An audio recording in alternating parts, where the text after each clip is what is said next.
When I'm up through the night, I can't turn down the noise, say all the words out of my mind about who I'm supposed to be. I start to believe I can't get it right. Remember the days I let slip away, they were simpler times. Mama told me before you leave, if there's only one thing you remember from me, child, when you're out on your own, a million miles from home, feeling the weight of the world on your shoulders. Child, don't forget who you are, don't lose your head or your heart. I'll bet my life on your stars, you'll be dancing, dancing on the moon. I'll bet my life you'll be dancing on the moon. I'll bet my life you'll be dancing on the moon. I'll bet my life you'll be dancing on the moon. Dancing on the moon.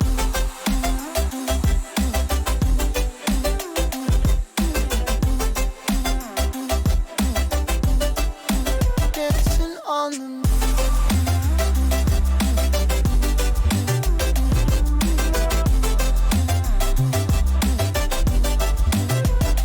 Maybe my compass was wrong, and I'm still on my way closer each day to where I belong. I'm still rolling the dice, praying sometimes don't last it long. I'm losing my faith, I'm walking away from what you knew all along. Mama told me before you leave, if there's only one thing you remember from me, child, when you're out on your own, a million miles from home, feeling the weight of the world on your shoulders. Child, don't forget who you are, don't lose your head or your heart. I'll bet my life on your stars, you'll be dancing, dancing on the moon. I'll bet my life you'll be dancing on the moon. I'll bet my life you'll be dancing on the moon. I'll bet my life you'll be dancing on the moon. Dancing on the moon.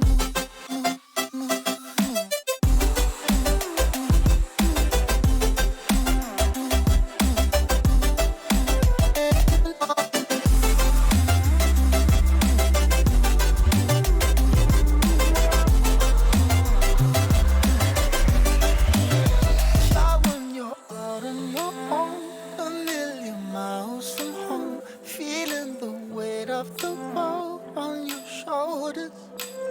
Child, don't forget who you are, don't lose your head or your heart. I'll bet my life on your stars, you'll be dancing, dancing on the moon.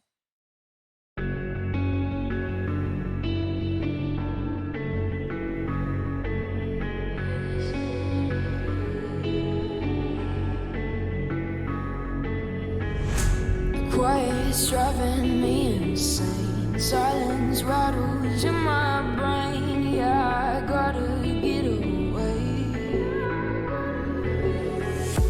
Always waiting for the fall, so I built my towers tall, wandering through these empty halls. Break the cycle now, walls are coming down.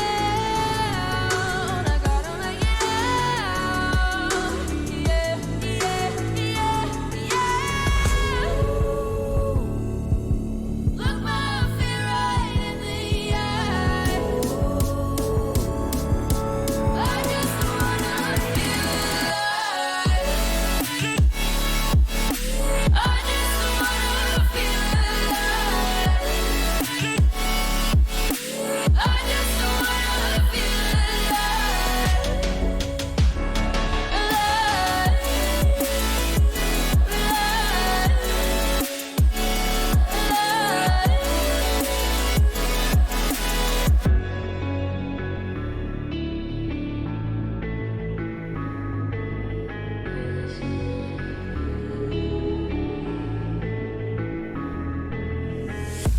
Gotta save me from myself. This emptiness, it hurts like hell. My good intentions let me down. I keep getting in my way. My stubborn pride will dig my grave. Leaving behind with every step I take. Yeah, cycle down. Walls are coming down. I gotta make it out. Yeah, yeah, yeah, yeah. Look my fear right in the eye.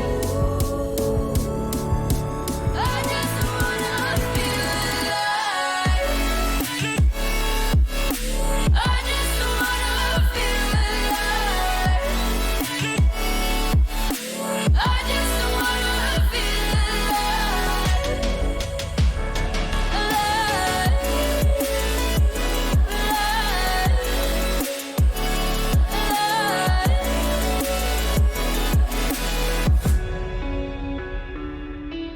I just wanna feel alive.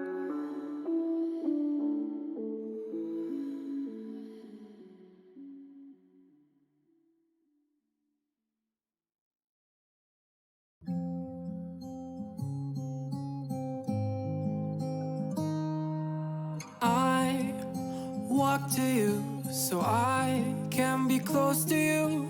It's really simple if you look at it that way.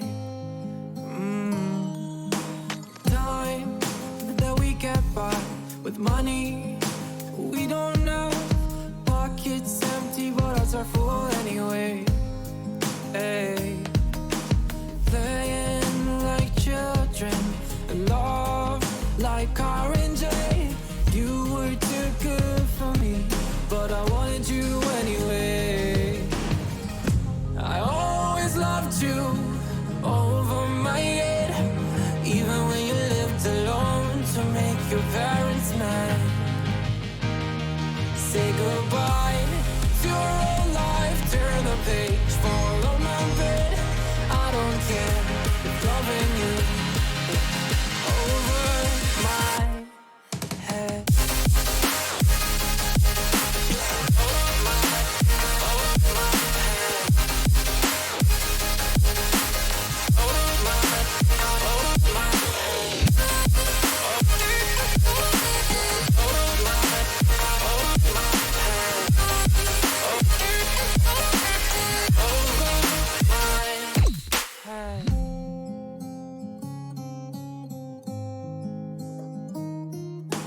You talk to me like breeze, running free, beautiful images everywhere.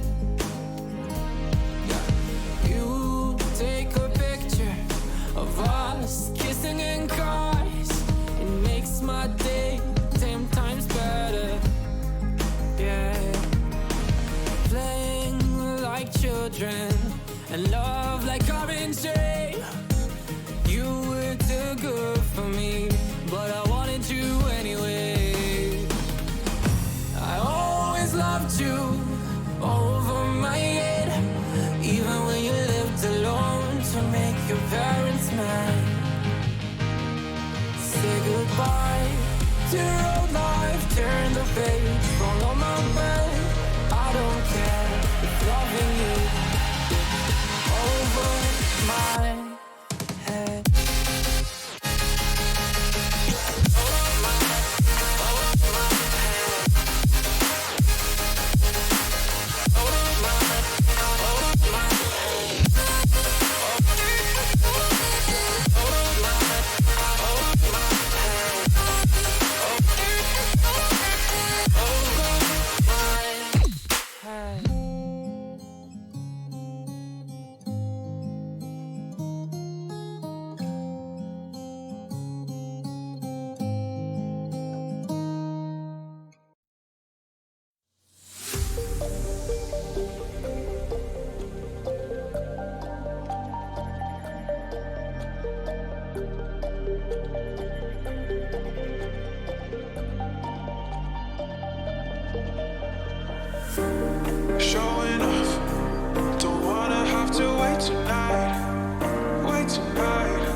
to me.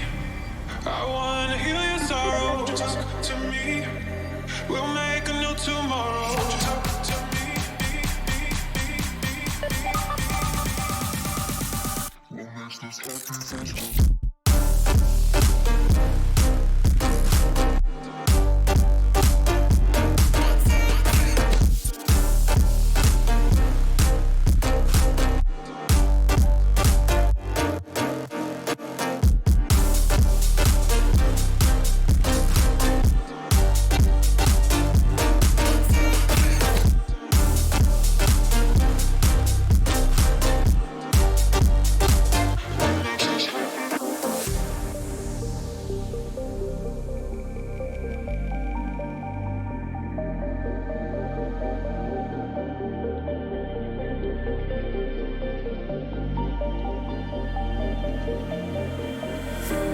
Showing off, don't wanna have to wait tonight. Better off, I'm gonna find my way tonight. Won't you talk to me? I wanna heal your sorrow. Just talk to me. We'll make a new tomorrow. Won't you talk to me?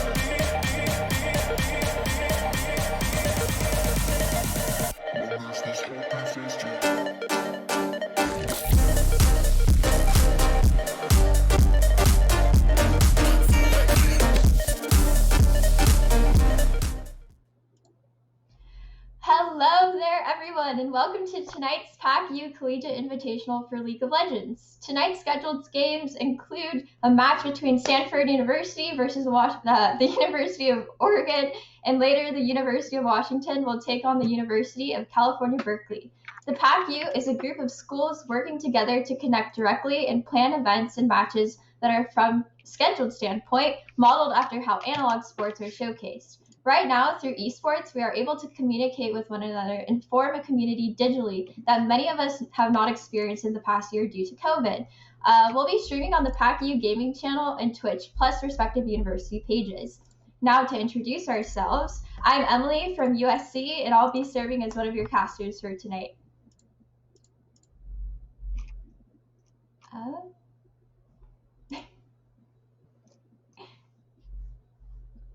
I disconnected.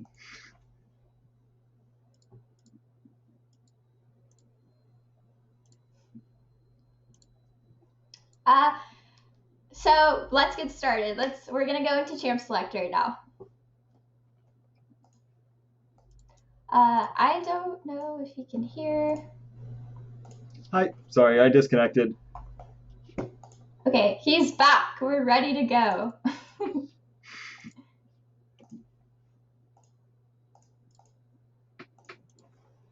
So just to reiterate, our first game is going to be versus Stanford versus Oregon. We won't have Champ Select for you guys to see, but we will be looking at that and telling you everything that's going on. But just looking at our op.gg's, we can see a bit of a differential in all of the different lanes, but we're going to go into Champ Select and see where those picks might come up and what champions might come in. Keep in mind that champions like Seraphine will not be able to be played this time around. She's way too new and not everybody knows how she's played yet. So, Gil, can you hear anyone? Yeah, so you're good? Cool. Mm-hmm. So while we're waiting for Champion Select to start, I do want to talk about some of the champion pools for both of these teams. We do see basically an almost entirely Aurelia and nothing else pool coming in for the top lane with Laurel. So it'll be interesting to see I would assume we'll see an Aurelia ban. I don't expect that to make it through picks and pans. So I'm excited to see what they pick up to replace that Aurelia in order to hopefully stem the bleeding top lane if that's going to be an issue. Yeah, and that's a pretty big gap between the two players in terms of their ranks. But I think getting rid of Aurelia will be a very good thing to do for Oregon here. Yeah, I think that's going to be the biggest mismatch we see today is that top lane. So if they can ban out the Aurelia and hopefully place some pick priority in favor of their own top lane, that's going to make a bigger difference in order to equalize that. Maybe we'll see some jungler pressure towards the top side right now the current meta is very jungle focused, so I expect to see a lot of contention around the jungle picks as well as kind of mid lane priority in order to enable junglers to really start carrying the game. Yeah, and I know that we couldn't find some of the OP.GGs for our junglers, so just based off meta, who do you think might be a good pick here? I'm thinking kind of a Hecarim. We also saw in Worlds 2020 a lot of Shen in the jungle Shen going on. That's a fun pick.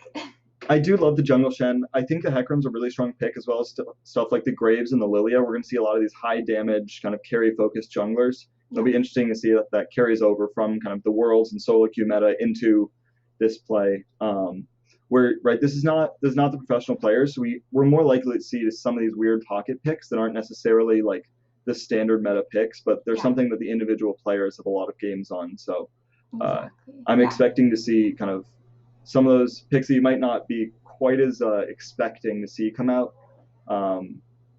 That we saw a lot of like mid lane priority over the Lucian, but there's a good chance we won't see a Lucian mid this game. Yeah, and just looking at all of the players and like where they like to play, what champions they like to play, I'm seeing a lot of set actually across the board for both teams. Both teams kind of seem to be dipping their toes and playing that champion. So I'll be interested to see if he comes out into play because I love watching Set, but he's not necessarily the best champion, I don't think, right now. So Set's not like overpowered, but it's really easy to underestimate just how powerful the fact that he can be flexed to so many roles is, because he can legitimately be played mid, support, top, and jungle. Yeah. Which that means that you can really pick him early in the draft and not give away any information, and then you flex him into whatever role you need in order to still get your counter picks. So it's a pretty safe early pick that you can use to kind of get some priority in draft if you don't want to give any picks away early and save some counter picks. So yeah. I kind of want to shift our focus to the bot lane a little bit too. Not that AD carries matter, but in this meta, it kind of feels like they're somewhat overpowered by JG Diff, who's the better jungler, whose jungler is going to help the bot lane more. And there's champs that are better in handling those ganks versus champs that just get demolished by somebody like a Hecarim or a Rek'Sai that comes down bot. Yeah. So I'm thinking we might see a bit of Samira, possibly, with her E, just shut down any form of CC. There's also like we do have some of the bans coming through. So we've seen the Samira ban, a Kha'Zix ban, and a Pantheon ban coming out of Stanford. Awesome. While on the other side, we've got an Aurelia, Twitch, and Jax ban. So that Aurelia is being taken away from the Stanford top laner. As well as some of these aggressive junglers like the Kha'Zix and the aggressive Pantheon support that allows you to have so much playmaking early. And first pick, we're going to see the Ashe coming through. It's a pretty safe first pick. It's not the most punishable in lane. She gets a lot of lane priority with her W and the amount of damage she can deal, and the lethal tempo procs plus Q, as well as her volley, allows you to actually get a lot of lane priority with shove and also poke. It's just a lot of damage. Yeah. And by taking that Samira away out of the question, the Ashe ult is going to have, it could be a playmaker in the game. If it ever gets late game, even early game, you can punish your enemies by throwing that R out and seeing who you landed on. And we'll see who else they pick. But anybody that takes on that CC and can either add to it or just shut them down, take them down, that'll be a nice pick to see and see how that plays out in game. Yeah, and University of Oregon picking up the Wukong and the Orianna, and that Wukong could be jungle, but it's most likely going top lane with the Orianna going mid, and that adds so much team fight power to University of Oregon. This Wukong Orianna combo with the knockups and just the sheer damage and burst that they bring can really just kind of instantly win a team fight. We're seeing the Graves and the Caston being picked up by Stanford, so Caston's a very safe lane into Orianna. You're probably not going to die, and it'll let him scale up because he really wants to hit that level 11 and especially level 16 mark. And then the Graves, again, a very strong scaling jungler. The Jhin pickup for University of Oregon, I think they're recognizing that they don't need necessarily that much more damage with the Wukong and the Orianna, but the Jhin adds so much versatility and so much pick power with that ultimate, with the curtain call, that you can really pick off people. I'm curious what they pick for their jungler, because we're seeing the Braum ban come through, which I'm a little surprised at, although it does have a lot of lane power with the Ashe. I'm Yeah. curious what University of Oregon is expecting to pick, possibly trying to pick up an Ornn maybe, because he's such a strong tank, and Braum is so good against Ornn because of his unbreakable, being able to block the Ornn ult. Yeah, and just looking at Stanford, they're really playing for the late game here. Like you said, with Cassidy, he's not necessarily useless, but his big power spike does come at level 16. We have the Graves, and like we said with the Ashe R, they're definitely going for the late game picks here. And with the Jhin and the Orianna, Wukong and Ori, their wombo combo is really good. Very scary. It'll be fun to see how they actually use that in game and see where those picks might come in. Along with Jhin traps, that's always pretty helpful for kind of spotting where the enemy jungler is and also slowing down any ganks that might be coming in from the Graves. Because Graves can get in with his E, but he's not going to be like a Hecarim or a Rek'Sai that just comes in and like you have to run for your life, right? Yeah, there's definitely a lot less ganking power coming in from the side Yeah. of Stanford. With the mid lane, I'm assuming you're basically conceding the lane. You've got a Cassidy, you've got a Graves. You're not going to be ganking that Orianna very much, most likely, at least not early or not without a support roam. Speaking of supports, and there's the Ornn pickup that I mentioned with the ban for the Braum. You don't want to see just every single team fight Braum blocking the Ornn ult, so it just doesn't do anything. Yeah. He's such a strong tank, and he brings so much team fighting power. I'm assuming this means the Wukong is going into the jungle. And the Singed pick into Ornn, again, he's a pretty good counter into Ornn. You can pretty freely farm. And there's the Seraphine. Oh, I guess we are playing Seraphine this week. So Seraphine, brand new champion. She's very controversial. People think she's Sona 2, which in a way she is, but she has a lot of CC, and I think that she's best played mid in terms of she gets to have that level advantage. She has free farm. Her pushing potential is amazing. Her job is basically to clear the minion wave and to then keep going around the map, help her team where she can, help her jungler, roam bot lane. So seeing this in a support role, people do play her support, and she's not necessarily bad. But I personally think that she's better for the mid lane in terms of, like I said, that level advantage. So we'll see how that plays out. Yeah, and then the Thresh pickup, definitely scary for the Seraphine and Ashe. Going into a Thresh Jhin, there's a lot of crowd control and a lot of damage coming in there. So we're gonna want to watch out for that level 2, level 3 spike. Yeah. And again, going back to Seraphine with this Thresh pick, she is a very, very squishy champion. Yes, she does have her W, which essentially... it looks like that will actually be Janna, not Seraphine. Okay. Janna. Never mind, guys. Seraphine will not still, be played. Though, I think a lot of what we said still holds relevant of... Yeah. It's definitely appealing support more with Janna, but the Seraphine being swapped out for Janna is still going to be a really squishy lane. And if Thresh hits a single hook, there's not a lot they're going to be able to do outside of a really nicely timed monsoon or tornado that can stop Thresh from coming in and then just flaying. But yeah, if that Janna gets hit with a hook, that's lights out. So this is definitely a scary lane, and there's so much team fighting power from this team from U of O. Yes, for sure. Especially with the Janna as well. She does have that extra movement speed, but we're going to have to see if these players are able to dodge those hooks because, like you said, if we have the Thresh pulling in a jungle gank with his W, with his lantern, that's also just very deadly. So this lane is going to have a lot of potential in switching how the game goes back and forth, which way, which direction, which team. So it'll be interesting to see for sure. Yeah, I think these team fights are going to be really dependent on Janna for Stanford. Yeah. If Janna can hit a nice ultimate in order to disengage the Wukong, it's going to be such a difference maker.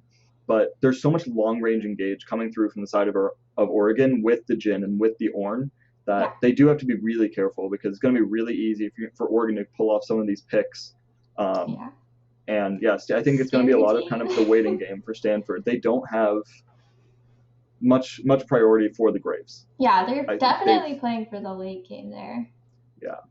Yeah. I mean, the Singed can make things happen, but the Ornn really isn't worried about dying in lane. He's really just trying to get enough gold to be tanky, but he brings so much to the team, even if he's behind, that you can't really gank for the Janna Ashe or for the the Kassadin. So Singed really is going to be kind of what Graves is trying to play around.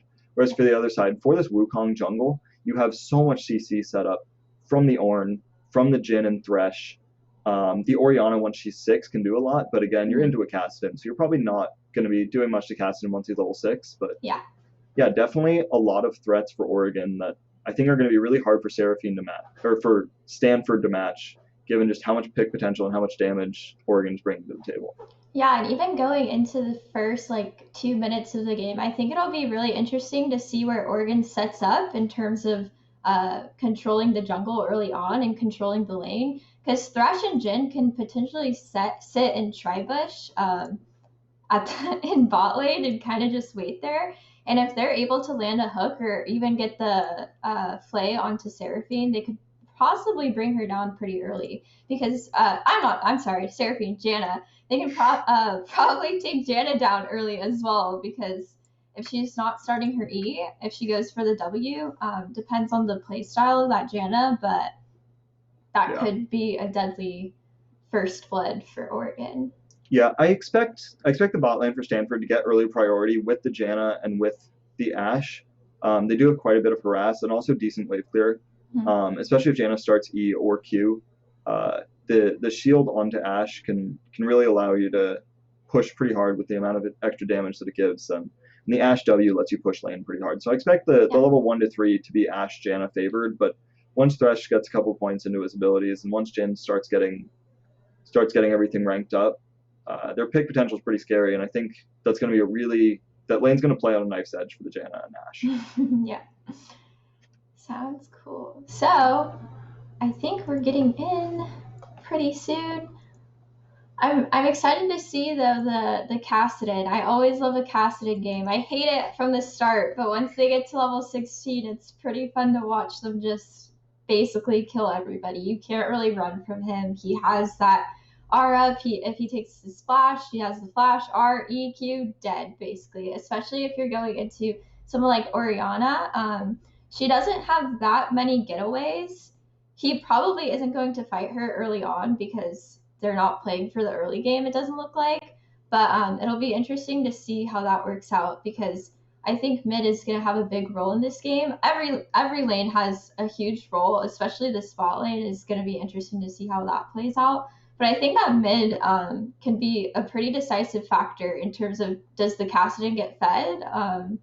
And are they able to handle that? They do have a lot of CC, but to try to catch a flying Kassadin with the hook is kind of a hard task to do. Yeah, and it's not just, they have a lot of CC, but I think it's important to look at how little mobility there is coming in from Oregon. They've got a Jhin and Orianna. As far as the carries go, the Jhin and the Orianna have no mobility whatsoever. Yeah. So if the Kassadin get onto them, they have no option other than flash, and 2 seconds later, Kassadin can flash again. Yeah. So that's definitely, if they can get to level 16, I think Stanford has a very, very good chance in the late game. Singed also scales very well. Yes. And he can just run down the Jhin, and there's not much they'll be able to do about that. So definitely late game, I think Stanford is favored, but I worry about the early through mid game for them. I think it's going to be definitely a hard fought battle, and it should be a very close game with very different win conditions. If that Kassadin can get scaling without being too far behind, he's going to be seriously problematic for Oregon to deal with. Yeah. I'm excited to see the late game. I hope it gets to late game, just so that we can see that game play out. But we'll see if Oregon's able to take on an early lead and kind of go through that, or if it is going to get to the point where Kassadin and Singed are scaling. And even Janna's pretty good late game in terms of just getting enemies, catching them out. If you throw a flash and monsoon them into your team, we can see plays be made with the Janna, especially if their mechanics are really good. So that'll also be fun. Looks like fun picks. Yeah, it should be a good game. I'm expecting the early game definitely to go more Oregon favored, and if I'm playing on Oregon's side and the early game starts going poorly, I think that is cause for concern. You're definitely worried about the scaling coming in from the side of Stanford, and it's not like they scale badly. They've got Ornn, they have Orianna and Wukong. These champions scale very hard, and they're very strong in team fights. So For sure, for sure. Yeah, it'll be interesting. It's definitely a tankier team coming from Oregon with the Thresh and the Wukong and the Ornn. Once Wukong finishes that Death Dance and a GA, he just becomes so hard to kill. Yeah, for sure. And that another thing to keep in mind though is even Graves, Cassid, and Singe can go that tanky path if need be. We've seen some Graves jungles who are pretty tanky if they decide to go that build. So it'll be kind of interesting to see if they use that versatility in building, seeing how the game is going early and reacting to that. Oh, we're going in. It looks like we are loaded into the game. Awesome. So we're seeing. Sorry. No, go ahead. So we're seeing that the boots for potions start from Jhin. That's becoming fairly standard. And the big thing for that is that it just adds so much sustain in lane. And against something like the Ashe and the Janna, who do have quite a bit of poke and harass, it's going to allow them to sustain in lane quite a bit longer. And Jhin really benefits from the boots with the amount of move speed that he gets. So. Yeah, and we see that they're in the bot lane. I was talking about this, if they might want to catch them out because they do have that Thresh. So we'll see what goes on here. But we have a whole 5-man at the bot. Yeah, but they do walk over a ward. So they have this invade has been spotted out on a couple of wards. And it looks like Stanford's going to respond with just a counter invade on the top side. So they'll be taking away that red buff. I don't expect them to get any picks off of this invade, given that it was pretty clearly spotted out. They did a good job getting that vision down level 1 in order to prevent this. No AFKs. They were on top of it. Get their vision out.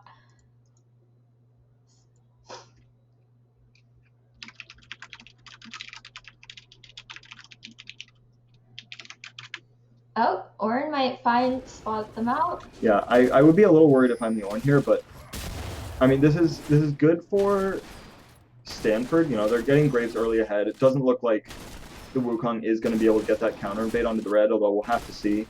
But Graves is going to be happy to just take away the red buff, probably take away the Raptors, maybe even the Krugs, and just get a lot of gold. And you know, real Nico J is going over to the bot side. He's picking up the enemy red buff. He will be spotted doing this, but there's not much they can do to actually stop him.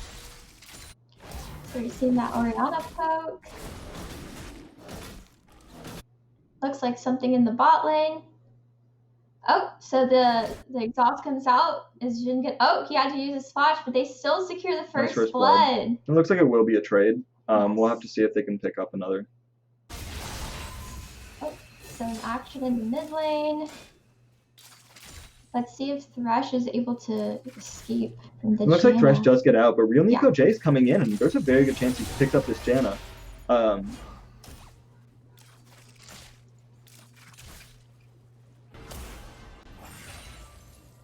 Yeah, so the flash blown from Janna while Thresh manages to hold on to it, that could be really pivotal later. You know, we'll have to come back over the next few minutes and see whether or not they can punish that flash being blown, because with Thresh having the summoner spell up, he can really engage onto the Janna pretty aggressively. So definitely something to track. You know, flash is blown for all summoners blown for both the AD carries, but just the exhaust versus ignite, and then the flash on Thresh is the only summoner spell up, so should be easy for Thresh to really punish the Ashe or the Janna. Yeah, and HH Comet is already doing great against Claw in terms of taking advantage of the fact that Orianna has the lead in the early game of trying to punish him and get some poke off, maybe get a kill if they're able to try to stop that Cassidon from potentially hitting that level 16 later on. Let's see what's going on in the bot lane.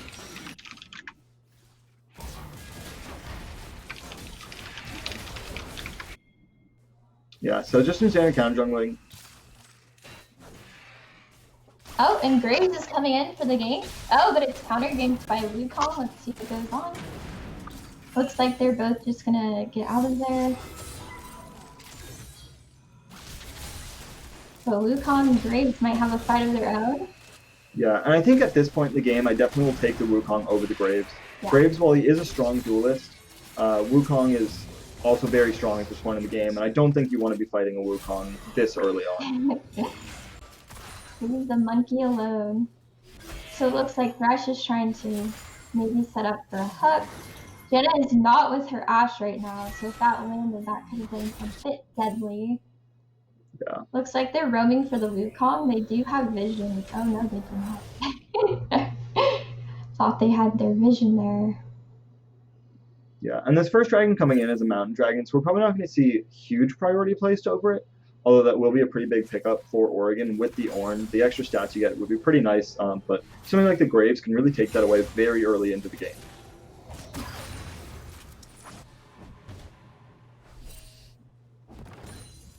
There's quite a bit of a CS lead actually coming into the top side, which we would expect to see. The Singe is going to bully the Ornn, especially early on. He deals a lot of damage. You know, meanwhile, mid lane, just looking at the CS across the board, it's definitely a bit of a gold advantage to the Orianna, but nothing huge. And we do expect to see this with the range advantage and the harass that comes in from the ball. And Ori's auto attacks are very strong, very, very strong. I think people tend to forget how her passive works in that regard. She can kind of just poke him and play with him and toy with him until he's able to get level 6 and maybe fight her off a little bit. Yeah, the wind up for those passive auto attacks as it deals more damage the longer you spend attacking someone really counts up pretty quickly. It deals quite a bit of damage. So definitely something to be worried about in early trades. And you can see Orianna is level 6. Yeah. So maybe Casson trying to build a little bit of a freeze here, just hold the wave outside of his turret. But HH Comet will be able to shove this out. And you're not going to be able. Casson cannot match the shoving power of the Orianna. So it looks like Graves is going to go for the gank in the mid lane. She did use her E already, so she won't have that going into this. But is able to get out. She has that speed on her W. Yeah, and with the phase rush, she's really hard to gank. This Keystone is so strong right now. Oh. Got the shockwave, using the autos. But her Rush with the hook. Oh, beautiful flash hook. He's able to bring in his teammate with that lantern, like we said earlier, but let's see what goes on. We have a TP from the Ornn coming from top lane, but not much is going to be taken off of that. Yeah, so important that both TPs are traded, but a really huge play coming in from Blanche Gwyn with the flash hook plus lantern combo, and this sets up Stanford to take an early dragon. So that's pretty huge, given their team comp. Nice. This adds so much tankiness.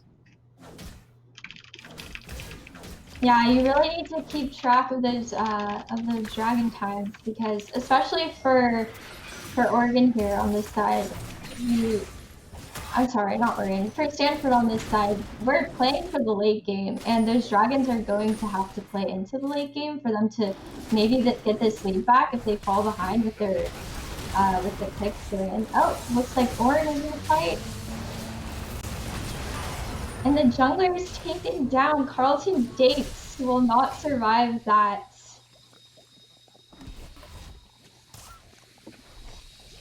Yeah, so he's only level 4, and this Ornn is very tanky already, so it's going to be pretty hard for him to really do much. But Ornn deals a lot of damage early on, so that plus the Wukong just was too much, and they were able to take him out on that failed invade.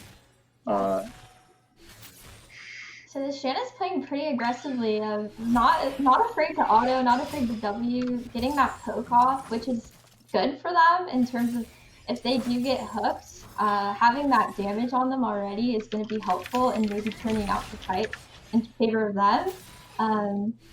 So we'll see. Okay, and we did fix the scoreboard, so Oregon is on red side. Okay, perfect. My mistake.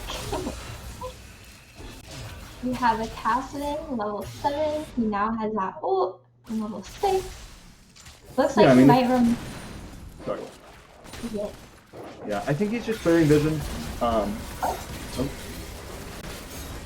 So Thresh is down, but we have the curtain call. Will he be able to get advantage? He's way too fast with that movement speed, and they will get out.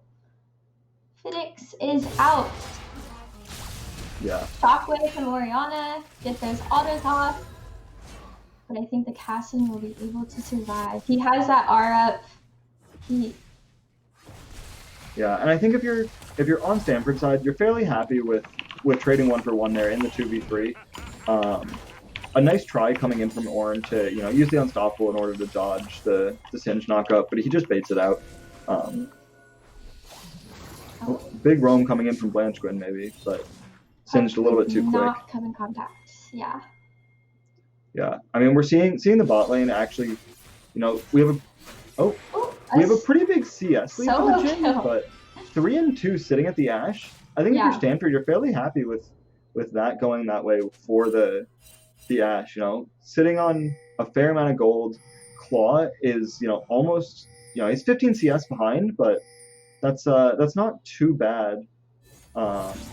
Overall, given how much you have to concede just with the early pressure that you don't have, I think that they're fairly happy only being 300 gold down at 10 minutes. Yeah. They haven't given up too many plates. They've got a couple kills on their Ashe, and Caston he's got his tier stacking. I'm assuming Broad of Ages will probably come in next, and you're not in a bad spot for how much you scale, and you're even in gold. So it looked like they were trying to close in on the Orianna there, but they took a different path that goes towards their Ornn, so they're a bit safer. But Cinder's coming in on her.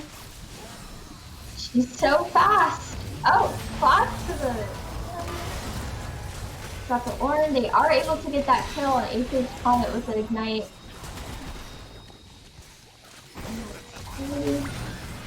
I mean, this Ornn is so tanky, and he deals so much damage. Singe will make it out alive, it looks like.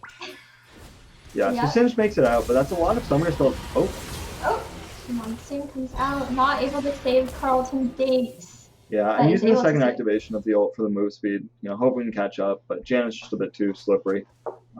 Too fast. Great counter gank coming in. This should be the Rift Herald picked up, which they should be able to use to grab some turret plates and hopefully, help build that snowball that they're really hoping to have. Yeah, I mean, picking up an assist for the Caston, you'd rather have that kill go into Caston than Singe, but you're not too... the hook lands, but not on the Ashe. But the arrow is out. They're able to get out with the flash. But Janet's going to run them down a little bit? No. Yeah, a good flash that's pretty much forced at that point. I was a little surprised you didn't take the hook. I think if you take the hook there, combined with the Jhin and then the ult and Flay, you pretty much will just instantly kill the Janna, but decides not to go for it, which, it could be a little risky, so playing it safer. Nice Ashe ult to force the flash.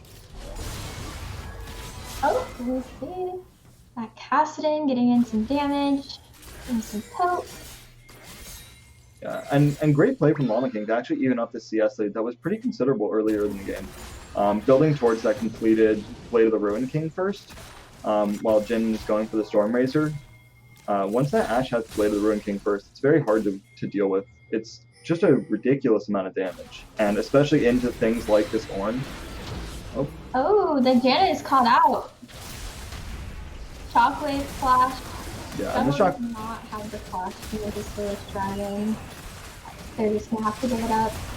Oh! Yeah, I mean, it's worth a try, but you don't expect to pick that up. The Shockwave again, forcing the flash. I think Oregon is fairly happy to be sitting at 2 Drakes. They've got the Rift Kills. They're now dropping mid to hopefully get some plates for Orianna and get Orianna a little more gold. Yeah. So I think both teams actually are fairly happy with how this game has gone so far. Ornn actually swapping over to the Clarity to give HH Comet some mana back using the Unsealed Spellbook. So it looks like Wukong's actually going to be building into the tribe. Oh, gank coming in mid with the 3v1. But Orianna again, so too fast. Playing her phase rush clock. Oh, no. And the Ashe arrow to finish her off. We have the Wukong ult. It's able to get Carlton Dinks. The Ashe 2v1. I think the Ashe is going to maybe pick up 2 kills here. Almost.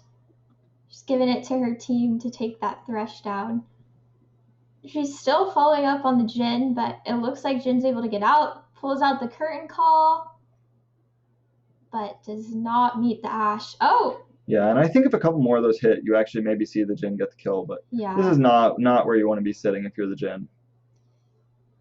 There he is. Singe comes in with the flip, laughs his way away, and we see a little bit of dancing as he recalls. So yeah, I mean we're almost 15 minutes in. It's very even goal, but a slight lead for Stanford, and this Ashe is really huge. Yeah, this Ashe is big. A lot of gold. Also the Singe, right? Singe is 3-0. He's got 125 CS. He's got a 30 CS lead on the Ornn, who also is 2-0. But yeah, Singed is very happy with how this game has gone so far. He's finished the Rileys. He's almost got the Leandry. He's done it after that. I'm assuming it's going to be, probably maybe a Zhonya's or a Dead Man's Plate. And it's just going to get really hard to kill. Singe sitting at 6,000 gold. Ashe almost sitting at 6,000 gold. These are huge advantages, and the only person comparable really is the Wukong, who is 4-1. So we'll have to see if real Nico J is able to pull out some big team fights combined with the Shockwave to just deal a ton of damage, and they might be able to just win these team fights before they even really start with the Orianna, the Ornn, and the Wukong. Yeah, we have a proxy Singe moment going on. Looks like they're on Dragon as well right now. Or setting up for that.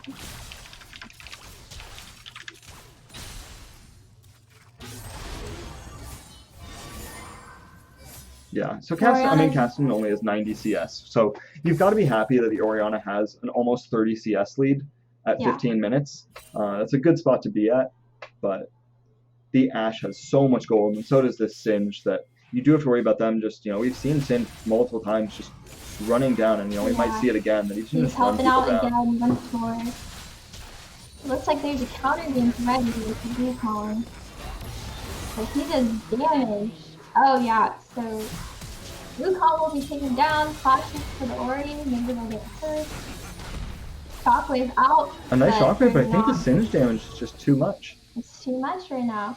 And these are the things, like with the lead that's on Singe, he's going to be able to help this Kassadin and just push that lead even further, because if this Kassadin is getting those kills, if he's getting those assists, he's going to end up being able to take his own lane and get that farm and meet that Orianna, and also help out his team in the scaling game. Yeah, I mean, we talked earlier about these carries being pretty immobile from Oregon. The Singe goes really fast, and because of that, he can just run people down. We're seeing a 4v1 dive. Oh, yeah. The Ashe was going to hit, and it looks like they at least got a trade off of that, but still, they're just pushing their lead, and it's not looking too hot. Yeah, I don't know if Carlson Gangs got stuck in the minions there or what, because it looks like he couldn't really run away from the turret at the end. He took a couple extra turret shots. Yeah, it kind of looked like he got minion blocked, but on top of that, it looked like the Thresh ult actually slowed him down a lot right there. Yeah, and the box is a 99% slow. It's such a powerful slow that even through things like Singe Boots of Swiftness, it really can lock you in place, even though it isn't a stun. But really nice layering of the CC coming in from Stanford in order to pick up both of those kills, plus the turret. They do have to be worried. I think for Oregon, your kind of ray of hope is both the amount of team fighting power that you have, but also there's possibility of a Dragon Soul. You're sitting at 2 dragons. Oh, the Shockwave comes out.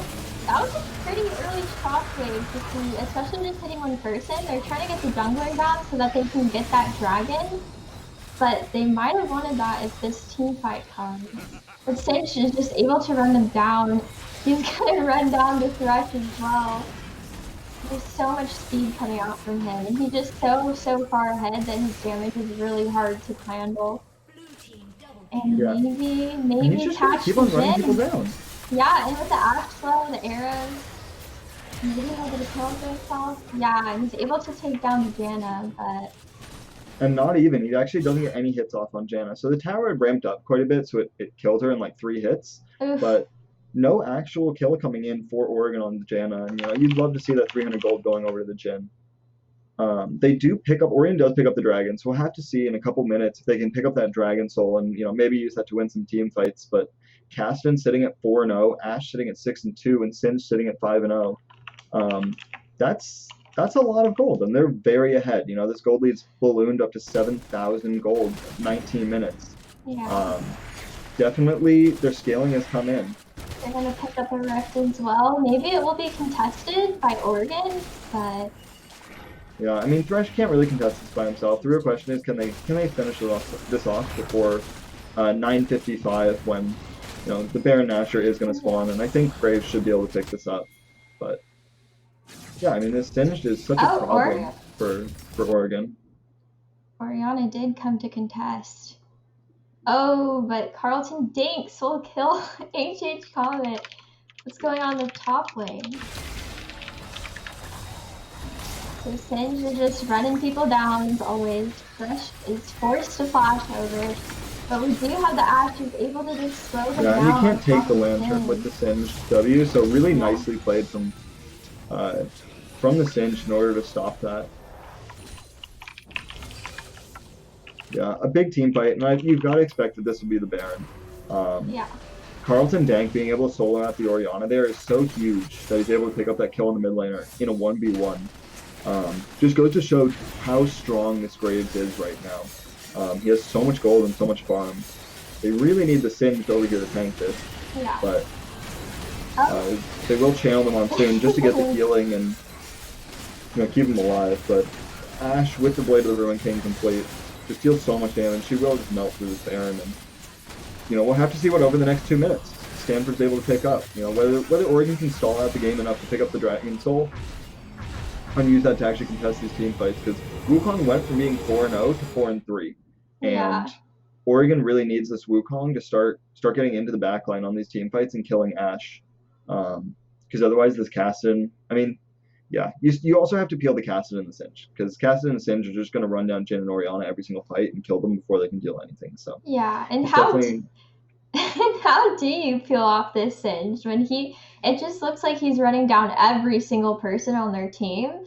So it's really about how can we set up these fights so that we are able to get out of this, we are able to peel, because otherwise he's just going to keep running them down and keep dealing that damage. Yeah. I mean, I think that's the problem, is they have a lot of crowd control, but it's not necessarily the best appealing, and it's not like it's longer cooldowns. The best hope of peel is really the Thresh, and Thresh can't peel both the Kassadin and the Singed off Jhin and Orianna, so definitely a very hard job to play these team fights. But if they can get a couple big moments with the Ornn and the Wukong and Orianna, they can hopefully maybe claw this one back. Claw this one back. Bad joke. No, that was great. Yeah, I mean, these team fights are so hard to play, not because they don't. Oh, a huge shockwave coming in.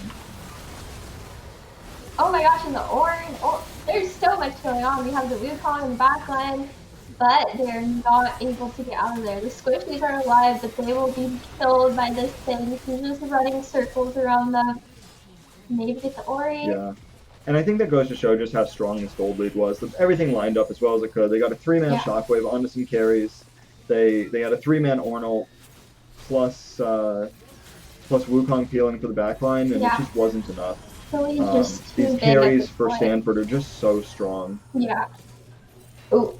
The upgraded Seraph's coming in clutch in order to save HH Comet, but we'll see. It's not going to be enough to save the game, unfortunately. So the Nexus will almost definitely fall here. Sin's not even bothering to hit it, just going through, trying to get the farm up.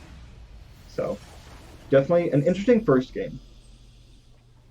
Stanford takes it. That was a lot. That was a lot. So we were talking about how they have this scaling team on Stanford. They have Kassadin, they have the Singe, they have the Grape, they have the Ashe, all this stuff, and we're saying that Oregon really probably had the lead in terms of their champion picks, if they could take that lead and just go with it. But it looked like Stanford knew what they were doing with those picks, and they kind of forced that scaling process to happen a lot early on, and they were able to just take that lead and keep going, and Singe just ran down everybody. A sad time. The Kassadin was strong by the end, but I think the real highlight was that Singe that really did just break open the game, just running down carries repeatedly, flipping them back into his team, getting some really clutch roots, and he made a lot of things happen for Stanford. And we'll have to see what Oregon can do in Game 2 to change things up and hopefully, bring back the series a little bit so we get a Game 3. But what would you like to see changed up for Oregon going into the next game?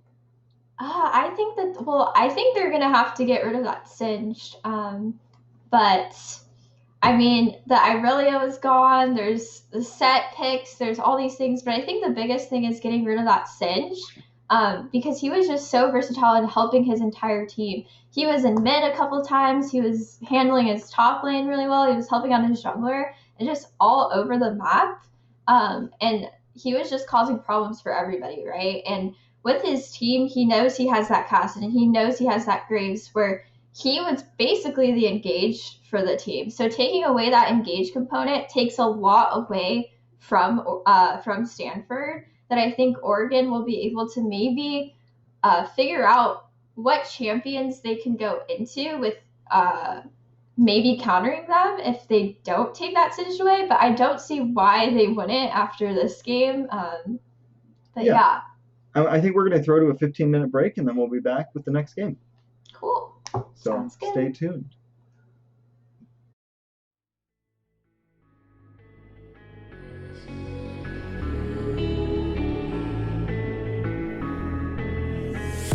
I gotta save me from myself. This emptiness, it hurts like hell. My good intentions let me down.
I walk to you so I can be close to you.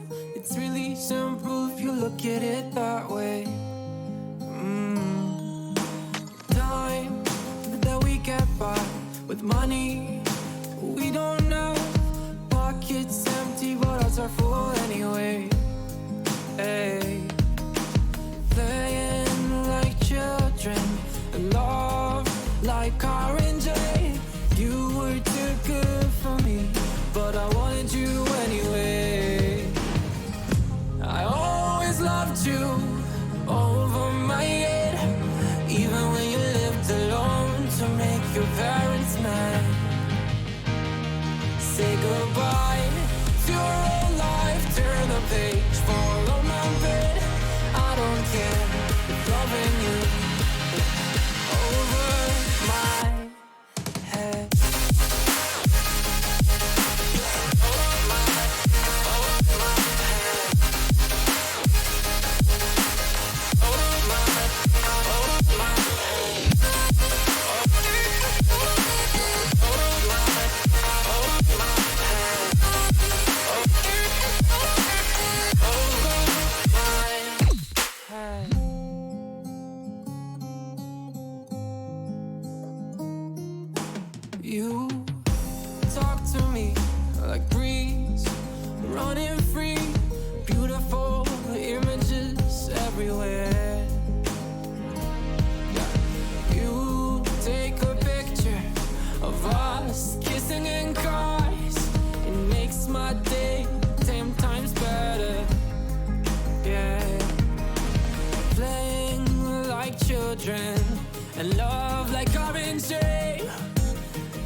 loved you over my head, even when you lived alone to make your parents mad. Say goodbye to your old life, turn the page, follow my bed. I don't care if loving you over my head.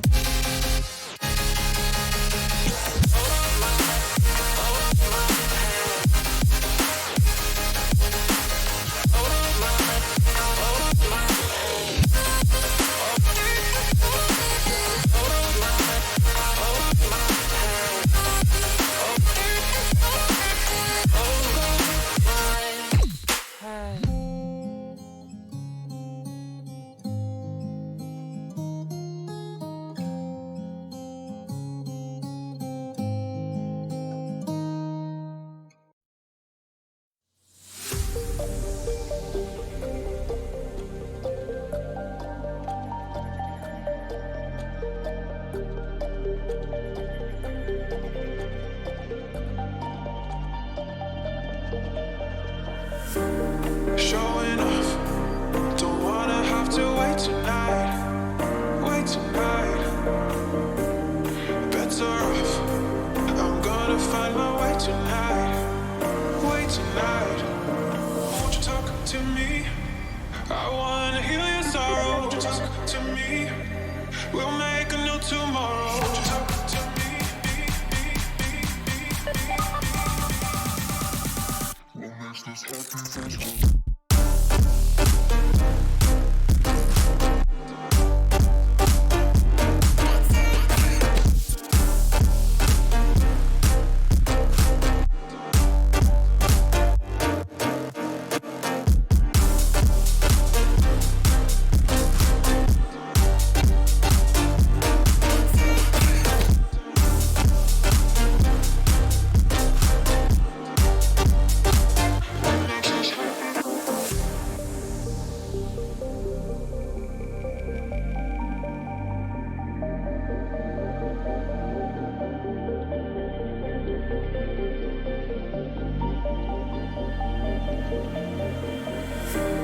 Showing off, don't wanna have to wait tonight, wait tonight. Better off, I'm gonna find my way tonight, wait tonight. Won't you talk to me? I wanna heal your sorrow. Won't you talk to me? We'll make a new tomorrow. Won't you talk to me? What makes this happy face do?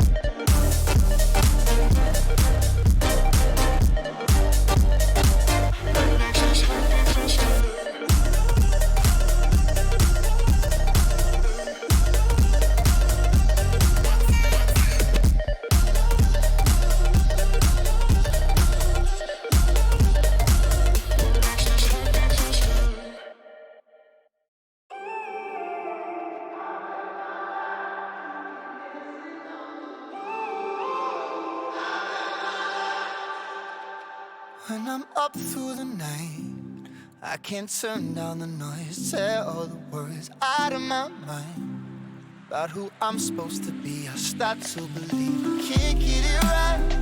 Remember the days I let slip away. They were simpler times.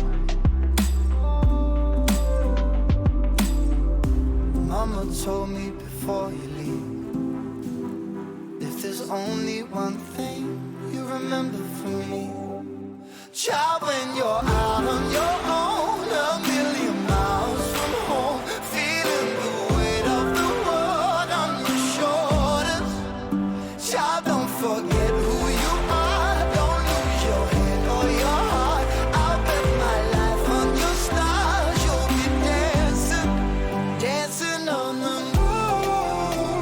I'll bet my life you'll be dancing on the moon. I'll bet my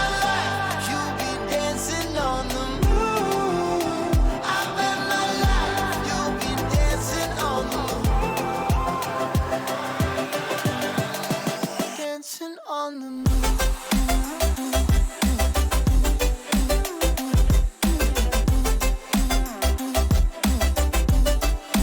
Dancing on the moon.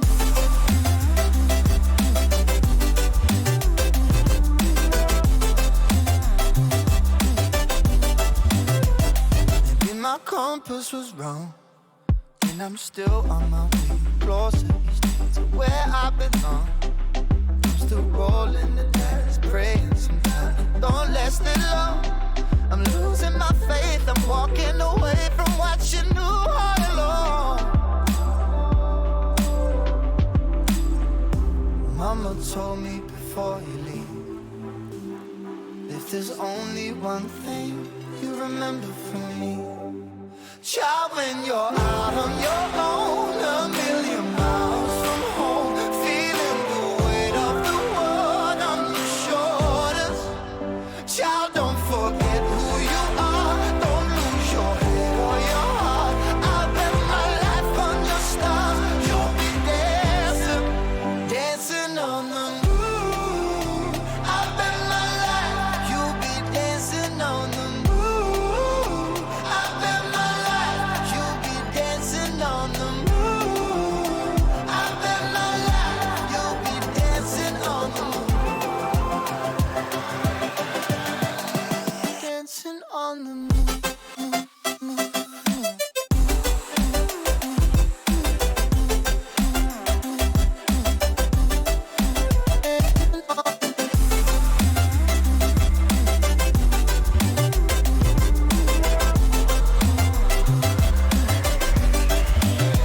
Child, when you're out on your own, a million miles from home, feeling the weight of the world on your shoulders.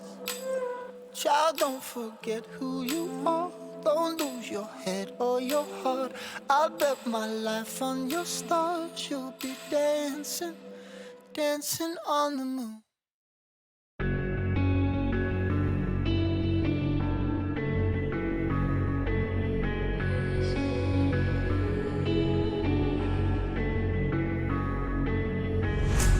Quiet's driving me insane. Silence rattles in my brain. Yeah, I gotta get away.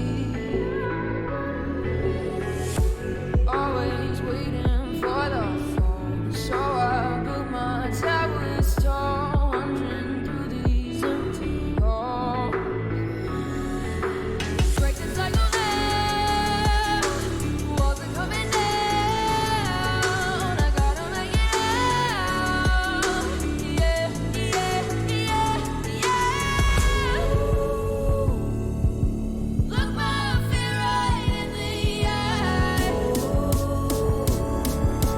I just wanna feel alive. I just wanna feel alive. I just wanna feel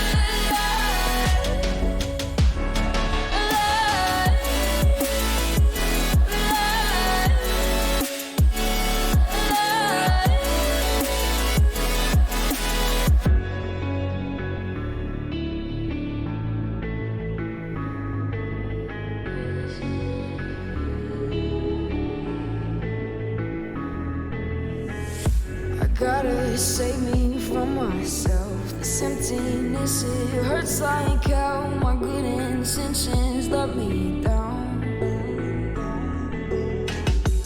I keep getting in my way. My stubborn pride will dig my grave. Leaving behind with every step I take. Yeah, cycle down, walls are coming down. I gotta make it out. Yeah, yeah, yeah, yeah. Look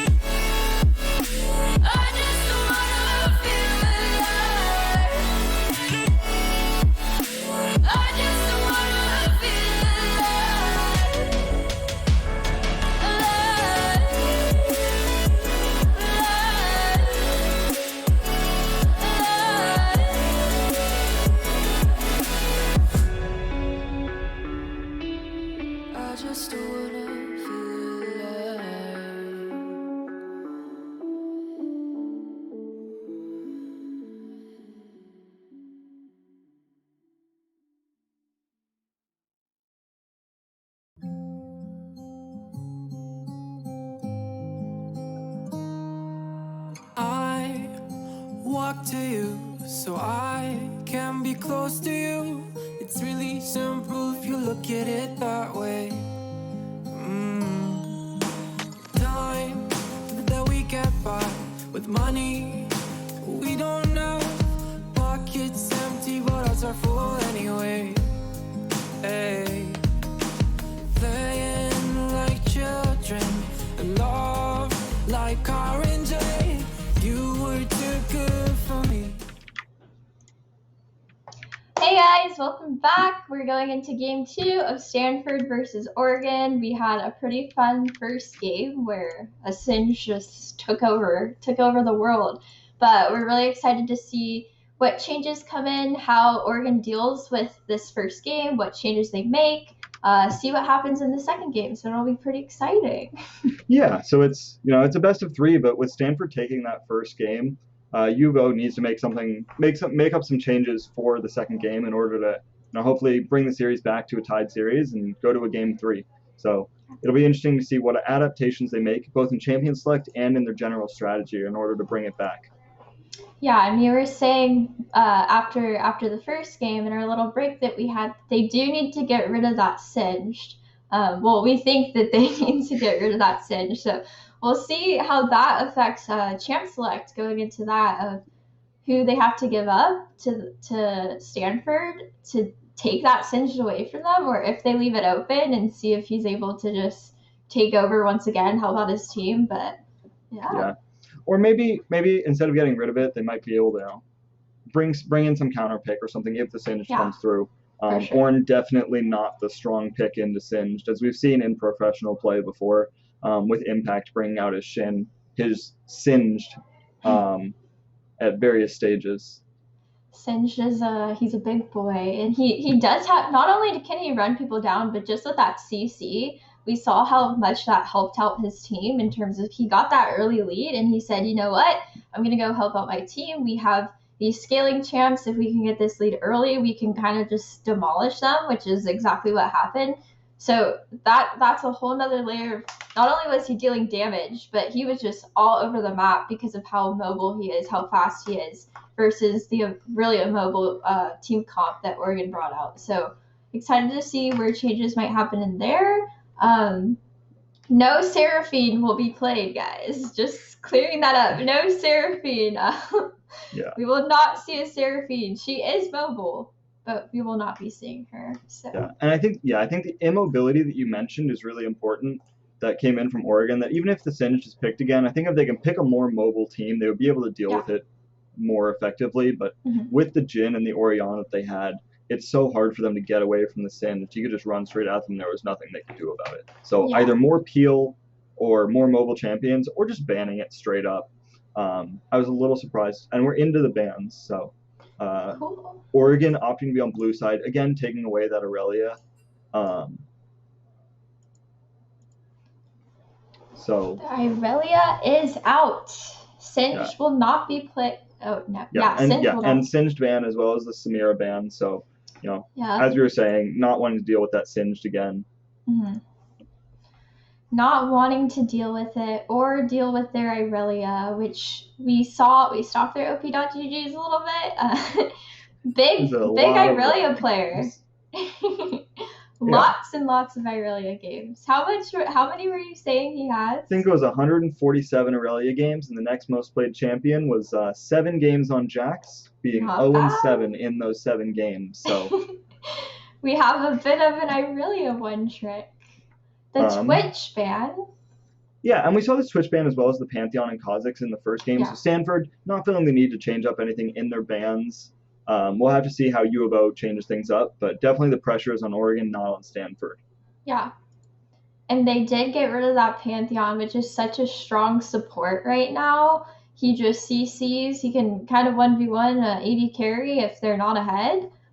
So pretty good ban for them on that. You see a Morgana this time. Yeah, the Morgana Wukong is a really scary combo because he's so strong in team fights that, we had a couple moments of that last game, but Oregon was far enough behind. They weren't really able to leverage that team fight power that they had, but pairing it with the Morgana, he's able to get his full channeled ult off with the Black Shield, and that can be really problematic in team fights. It's so much damage, and the double knockups can be so huge. We'll have to see how Oregon decides to answer, and it will be the Swain, which I would Swain! expect that to be flexed into the support role. So Yeah. the Swain Ash is such a strong laning duo, with Ash being able to ult and then Swain getting to pull back off of that, chained into his W, the I, is such a strong burst combo that this is a very scary bot lane. They have a lot of pushing potential and a lot of damage, and especially once they hit level 6, you have to be pretty worried. They have and like you said, they have a lot of CC as well, because not only do they have that pool, but they're gonna have the Ash slow as well to just lock them down, and by level 6, it's gonna be pretty hard to get away with them. They do have the Morgana shield to take some of that CC away, but I just think that so much is coming out of that it's gonna kind of be hard to deal with. But we do see a set. We were talking about how both teams have multiple players who play that champion, so we'll see where he ends up. But I'm guessing that is probably a top lane set.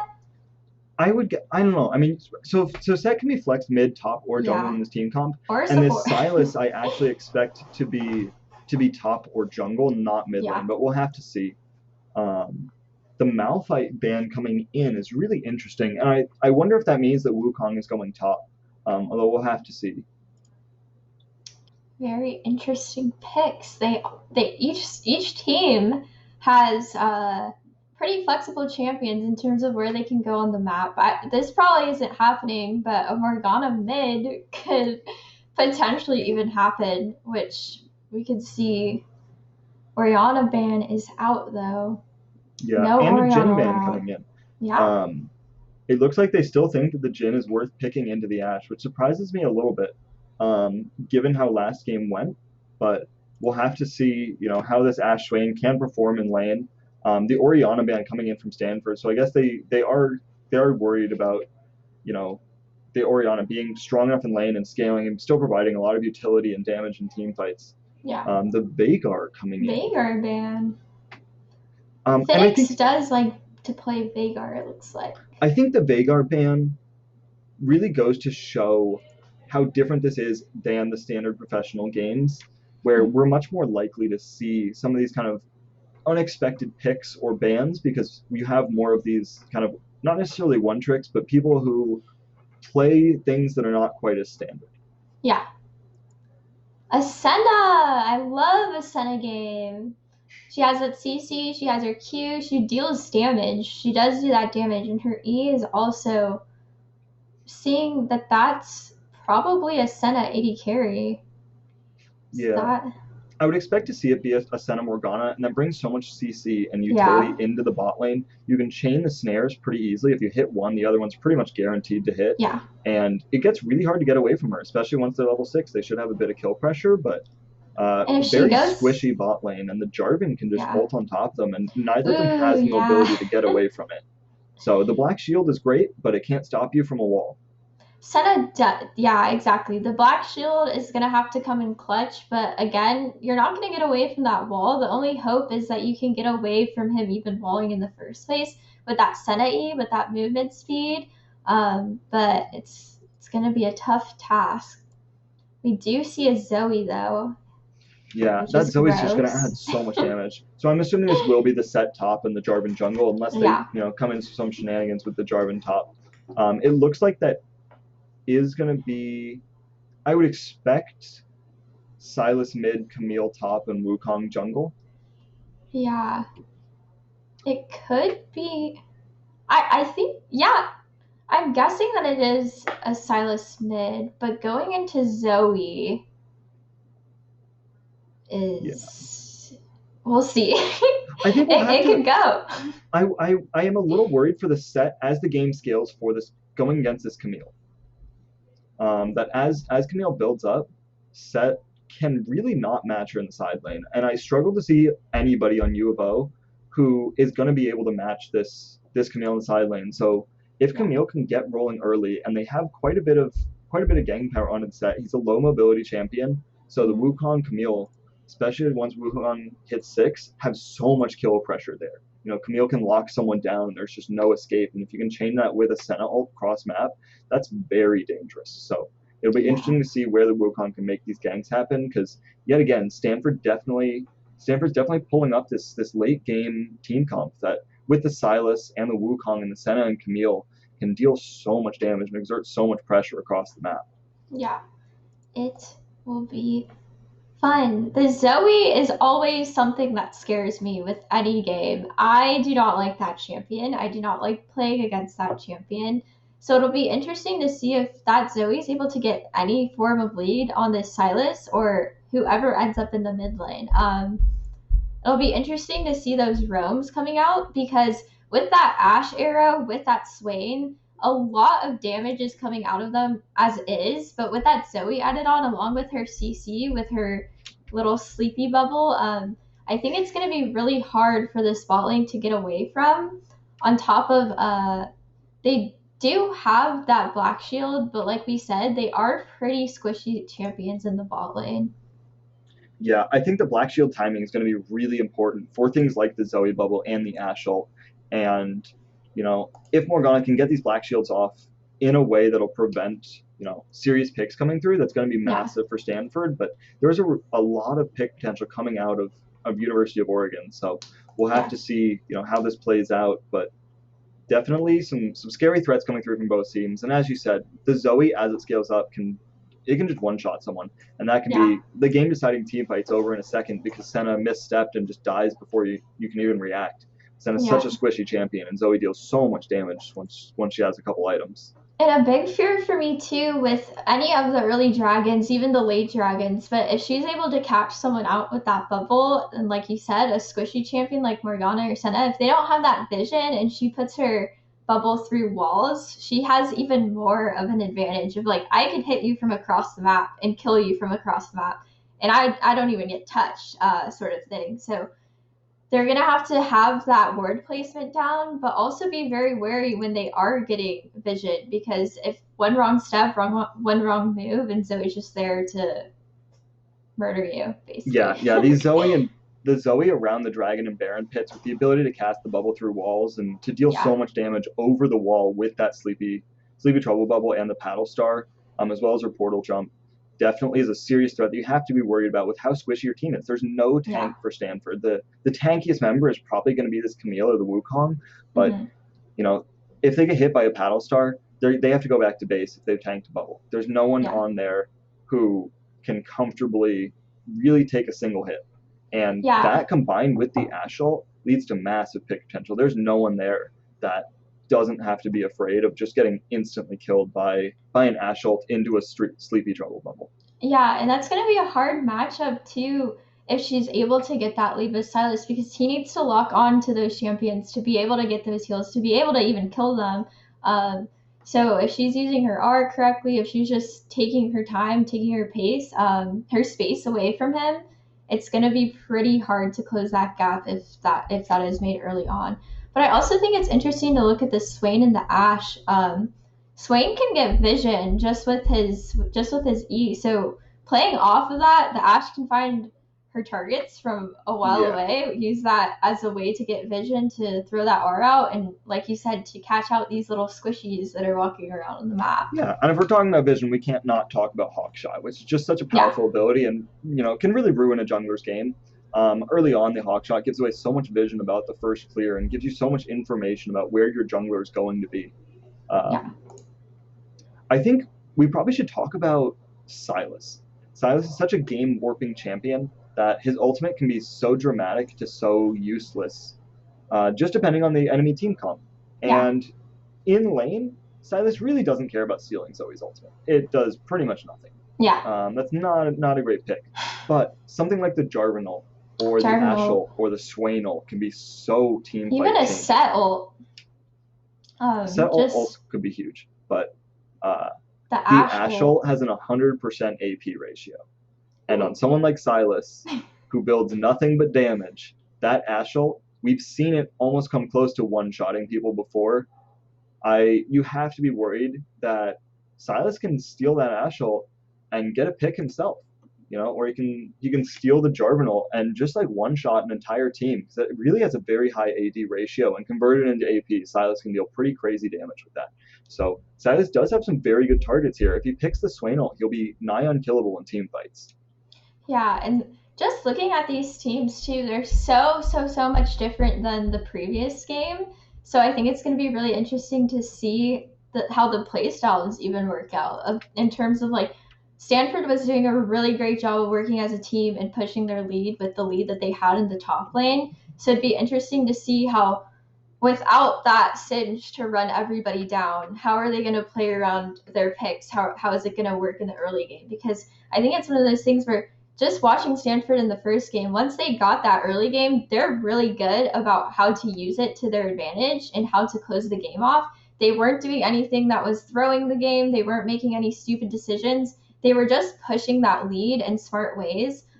So it'll be interesting to see who gets the lead, and if they are able to keep that lead, or if it goes even, who's going to come out on top in terms of like their picks alone could decide who wins the game. Yeah, last game definitely, we saw a very small early lead coming in from Oregon, but once Stanford had their foot on the gas and they were in control of the game, they never let off. They just continuously pushed the pace of the game faster and faster. It just got out of hand to the point that even with a better team fighting comp, Oregon wasn't able to do anything. So we'll have to see this game whether or not they can still make that happen, or whether Oregon can tie up the series. But we just don't know yet. I'm really excited to see how this game plays out. Some very interesting picks to watch with the Silas, with the Camille. I love a Senna game. Don't know why, but I love a Senna game. I don't like Zoe. I don't like her. I don't like that pick. But I don't like playing it's good for but them. It's fun to watch. It's also very scary when you have a Zoe Jarvan with the CC that comes out of there, because Jarvan gets that knockup. It's an easy bubble and easy death. On top of, if you get that ult off in a group, you're bound to hit somebody with that sleepy bubble. So yeah, and the paddle stars are also not just it's an AoE ability. So if people are clumped up from the Jarvan ult, then you can get a massive paddle star into that. Yeah. With that being said, you do have to worry about clumping up, and if this Wukong can get a big engage, the set and the Jarvan and the Swain might be tanky, but Ashe and Zoe are just going to melt something like the Silas or the Wukong or the Camille. If Camille can get backline access, she can take Zoe out in a couple of auto attacks. The empowered Q, once you have Triforce, is just so powerful. So strong. Yeah, it'll be interesting to see if Stanford commits, because they have a very strong 1-3-1 comp, right? With the Silas and Camille both being very good split pushing champs, and the Senna to send the ult over to help the side lanes to turn around like a 1v2, and Morgana can help you disengage to stop picks. It looks like Carlton Danks will most likely be on the Wukong. Carlton Danks, the man of the hour. Yeah. Senna, Camille. Here we go. Looks like we are loading in. So, and it is actually the Wukong mid and a Silas jungle. I said at the start that I thought it might be a Silas top or jungle, and I foolishly changed my mind once we saw all the picks, but it does look like it's going to be the Silas jungle for Carlton Danks, who had a great game on the Graves last game. Looking good. Excited for this one. No Singe. I'm sad that there isn't a Singe, because he was fun to watch and just run people down, but excited to see how this one plays out with completely different picks in a completely different game. And it looks like the Camille is actually going to be mid lane, and the Wukong is top. Oh. Camille mid. All right. Yeah, so this the Camille set matchup, I think early you do have to be a little worried if you're Camille, but as you get more and more items, especially once you have the Triforce and the Death Dance, that lane is pretty free. There's not much set's going to do to you. You have so much damage, and you have so much more mobility than him. If he had any kill pressure on you, you can just use the hook shot and get out. We're not going to see any level 1 shenanigans the way we did see before, although SO will get a ward down. Or I guess he didn't ward, but he did get vision, so they do know where they're starting. But with the leash, that's pretty clear anyway. I'm interested about this Camille into Zoe matchup. It's not something that I've ever seen before.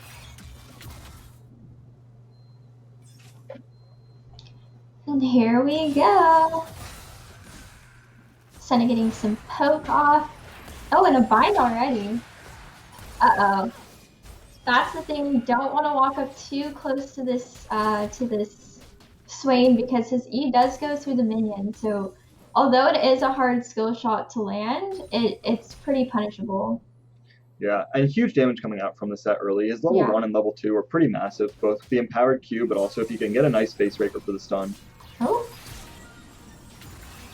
Great early gank from Carlton Yeah. Danks, getting a nice flash blown, because if that chain connects, it's just a kill.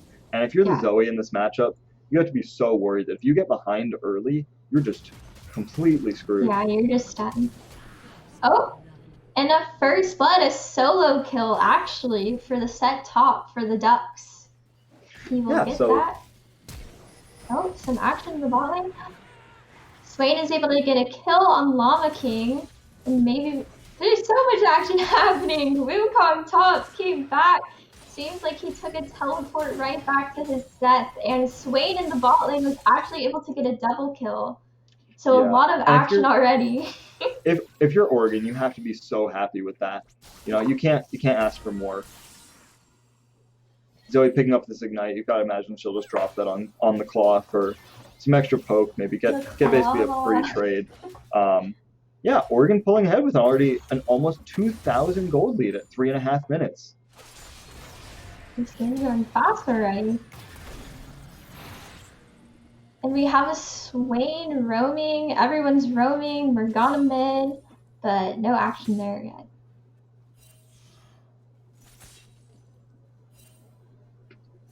Yeah, I mean, the bot lane, you've got to be happy if your Ashe is already sitting on 2 assists. Picking up that coal just to scale a little bit faster, you know, the amount of gold that it brings is really nice. And Set picking up the early Vamp Scrim, it looks like he probably is not going to be going that full tank set that we see a lot of the time, and maybe going for more of like a Blade of the Ruined King or a Death Stance early in order to deal with Wukong or maybe the Camille in a side lane.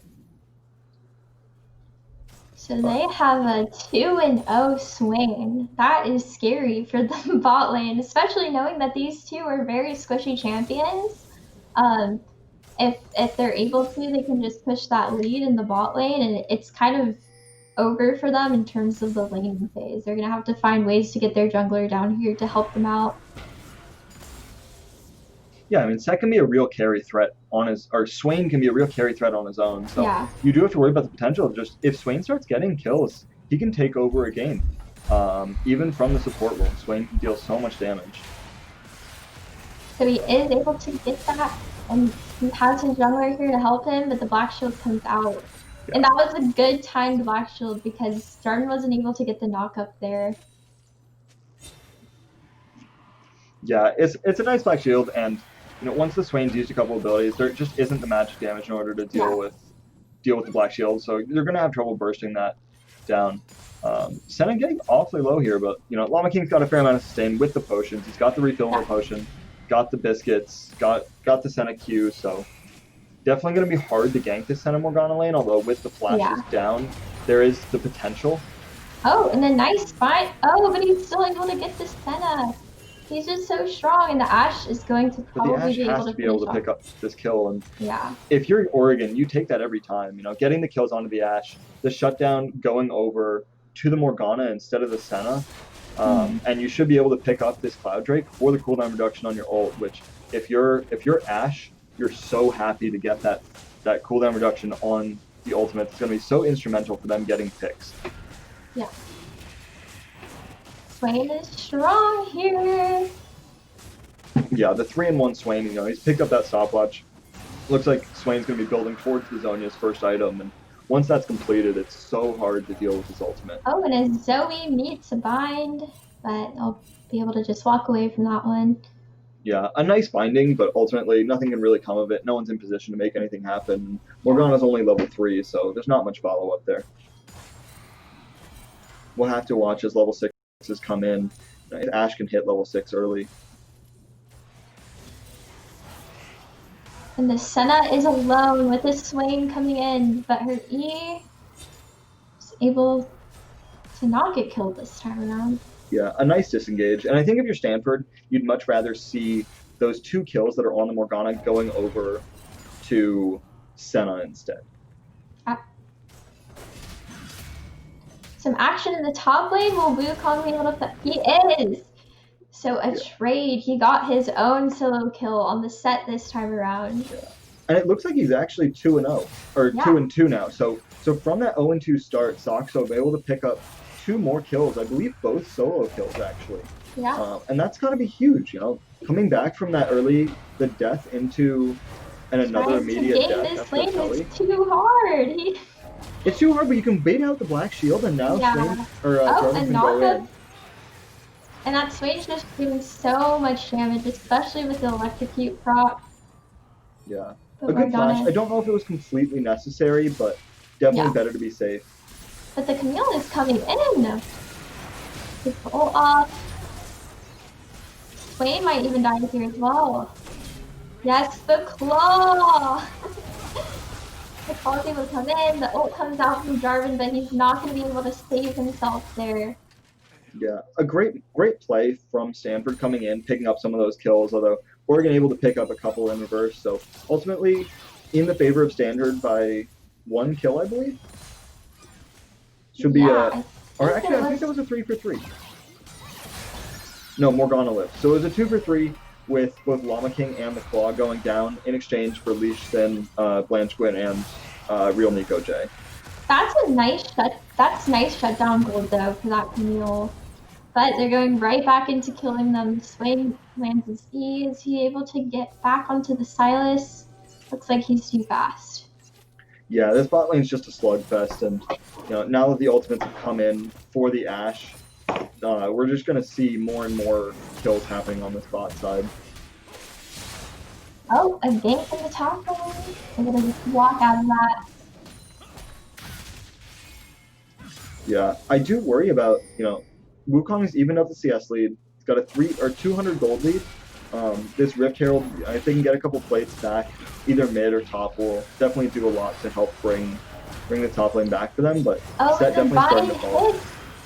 He's able to get his ult off and the Zhonya's, so that actually heals him while he's in the Zhonya's. He's able to pick up that Senna kill, and Oregon's bot lane is just like, oh, solo kill mid? Yeah, on? Zoe able to pick up the kill on the Camille. Oh, the Swain, it lands again! Two kills! Beautifully played from Stanford with the stopwatch, but also with the damage back, and you know, the Senna ult coming over the top, picking up the kill on the Ashe is huge. So really nice play from Standard to help even up the bot lane a little bit. And we see that the gold between Ashe and Senna is about 800 in favor of Ashe, but Morgana actually having quite a bit of gold herself, being fairly even with the Ashe. So Senna's pretty far behind, being 1-4 with only 40 CS. Oh, and Jarvan ult hits. Wukong's gonna spin his way out. His team is coming to help. Silas there. Ooh. And they get 2 kills. So that was a very nice turnaround. The gank came in from the Jarvan, but they were able to turn that around with Silas coming for the counter gank. That worked out really well in Stanford's favor there.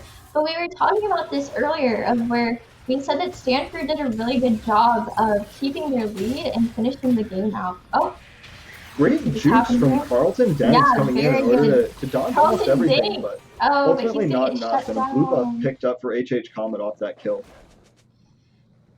Yeah, so we were talking about how Stanford's really good about, once they had that lead in the game before, they're able to close out the game just by playing smart and a big fight starting up mid. Oh, Zoe is going to get shut down by a Camille. Another shutdown for the Camille, and that is going. Ashero comes in. Will they be able to finish him off? Swain is alive. If Camille can get this, this is a huge shutdown and a lot of gold here. A nice sidestep on the E. Oh, but he will not be able to live. Yeah, a really nice collapse coming in, and really huge that Phoenix gets the ult off to stun the Jarvan. That kept him alive for a little bit longer, but also added a lot more damage. Yeah. Yeah. Stanford just looks really strong in communication in terms of, like, whenever a fight is coming off, they seem to be knowing where each other are and knowing when they will get there. So like we saw with the Wukong Silas top lane, Silas was on his way since the beginning of that gank, and he was ready to come in and help his teammate out. Again, Wukong throwing out the ult, and he's able to get another solo kill onto that set. Yeah, absolutely huge performance coming in from Stock. So, wanting to show that he can dominate both sides of this matchup. That he, the first game he had such a pop-off performance on the Singed, and now he's coming in strong on the Wukong into the set. Starting out 0-2 with the telly in, and then with the kill followed by the telly in can be such a tilter. But to come back and go get 5 kills in a row is just absolutely massive, and he's so strong. You have to be scared of this Wukong. Titan coming in the bot lane. So Silas is actually able to get his own kill onto the Jarvan using his own ult. A double kill for him. Zoe needs to flash out of there, but the Camille can go over the wall. Morgana's kind of out on her own. She's gonna need some help from the Senna, but is not able to get that. But the Senna is hit by the Swain. Might go down here. Ooh, it does not meet. Oh, Swain King able is to pick dead. up the kill. Yeah, a little bit of an overstep for some of those deaths by Stanford, but ultimately a fairly close fight. Some of the shutdowns coming in, like the Camille, pretty big for the side of Oregon to pick up that gold, especially for Zoe to be 3-1 now. I assume Zoe, once she resets, will have the gold for the Luden's Echo, which is such a big power spike and adds so much wave clear. I assume Wukong can die, but he's almost able to get it out. We'll see if they can turn this around. The Camille is very strong. Probably going to be able to kill this. Oh, the bubble actually hit sweeping the Camille, but it does not matter because Silas comes in and he's doing so much damage and doing so much. That was a very nice dodge from the Swain. Ash is coming in. The binding does not land there. And Ash about to come off cooldown, but not quite in time in order to pick up those kills. Very nice dodges from the Swain there. Yeah. Yeah, these bindings are so deadly. There's so much damage right behind them. As soon as the binding hits, we see the Senna W come out. We see the Camille go in, and Carlton Danks coming in hot on this Silas with the completed Proto Belt and the Runic Echoes. He deals so much damage, and he goes so low, and then his W heals him back up to full health. Most likely, this next item coming in might be the Zonias with the dead stopwatch plus the amplifying tome in inventory. So this is a very kill-heavy game. It's a bloodbath, and you love to see it. Yeah, and it's a completely different game than the first one, for sure. In terms of, we had that Singe just running everybody down, whereas this is very much back and forth, and a lot of aggression coming from both teams. It's a good game. Good game. The binding is thrown, it does not meet this swing. Yeah. And a huge CS lead both in the jungle and top lane for Stanford, with Carlton Danks coming through with a 30 CS lead and then a 35 CS lead for Soxo. Oh, the flagship is not going to save me, I don't think. Yeah, no. So he picks up a kill. Wukong is able to... Oh, he's able to get out, it seems like. I don't know if you can run the monkey down. Yeah, good use of the ultimate there with the clone in order to knock them up so he can get out. Yeah, and his clone actually pinks a sleeping bubble for him as well. A set ult coming out. Kind of just...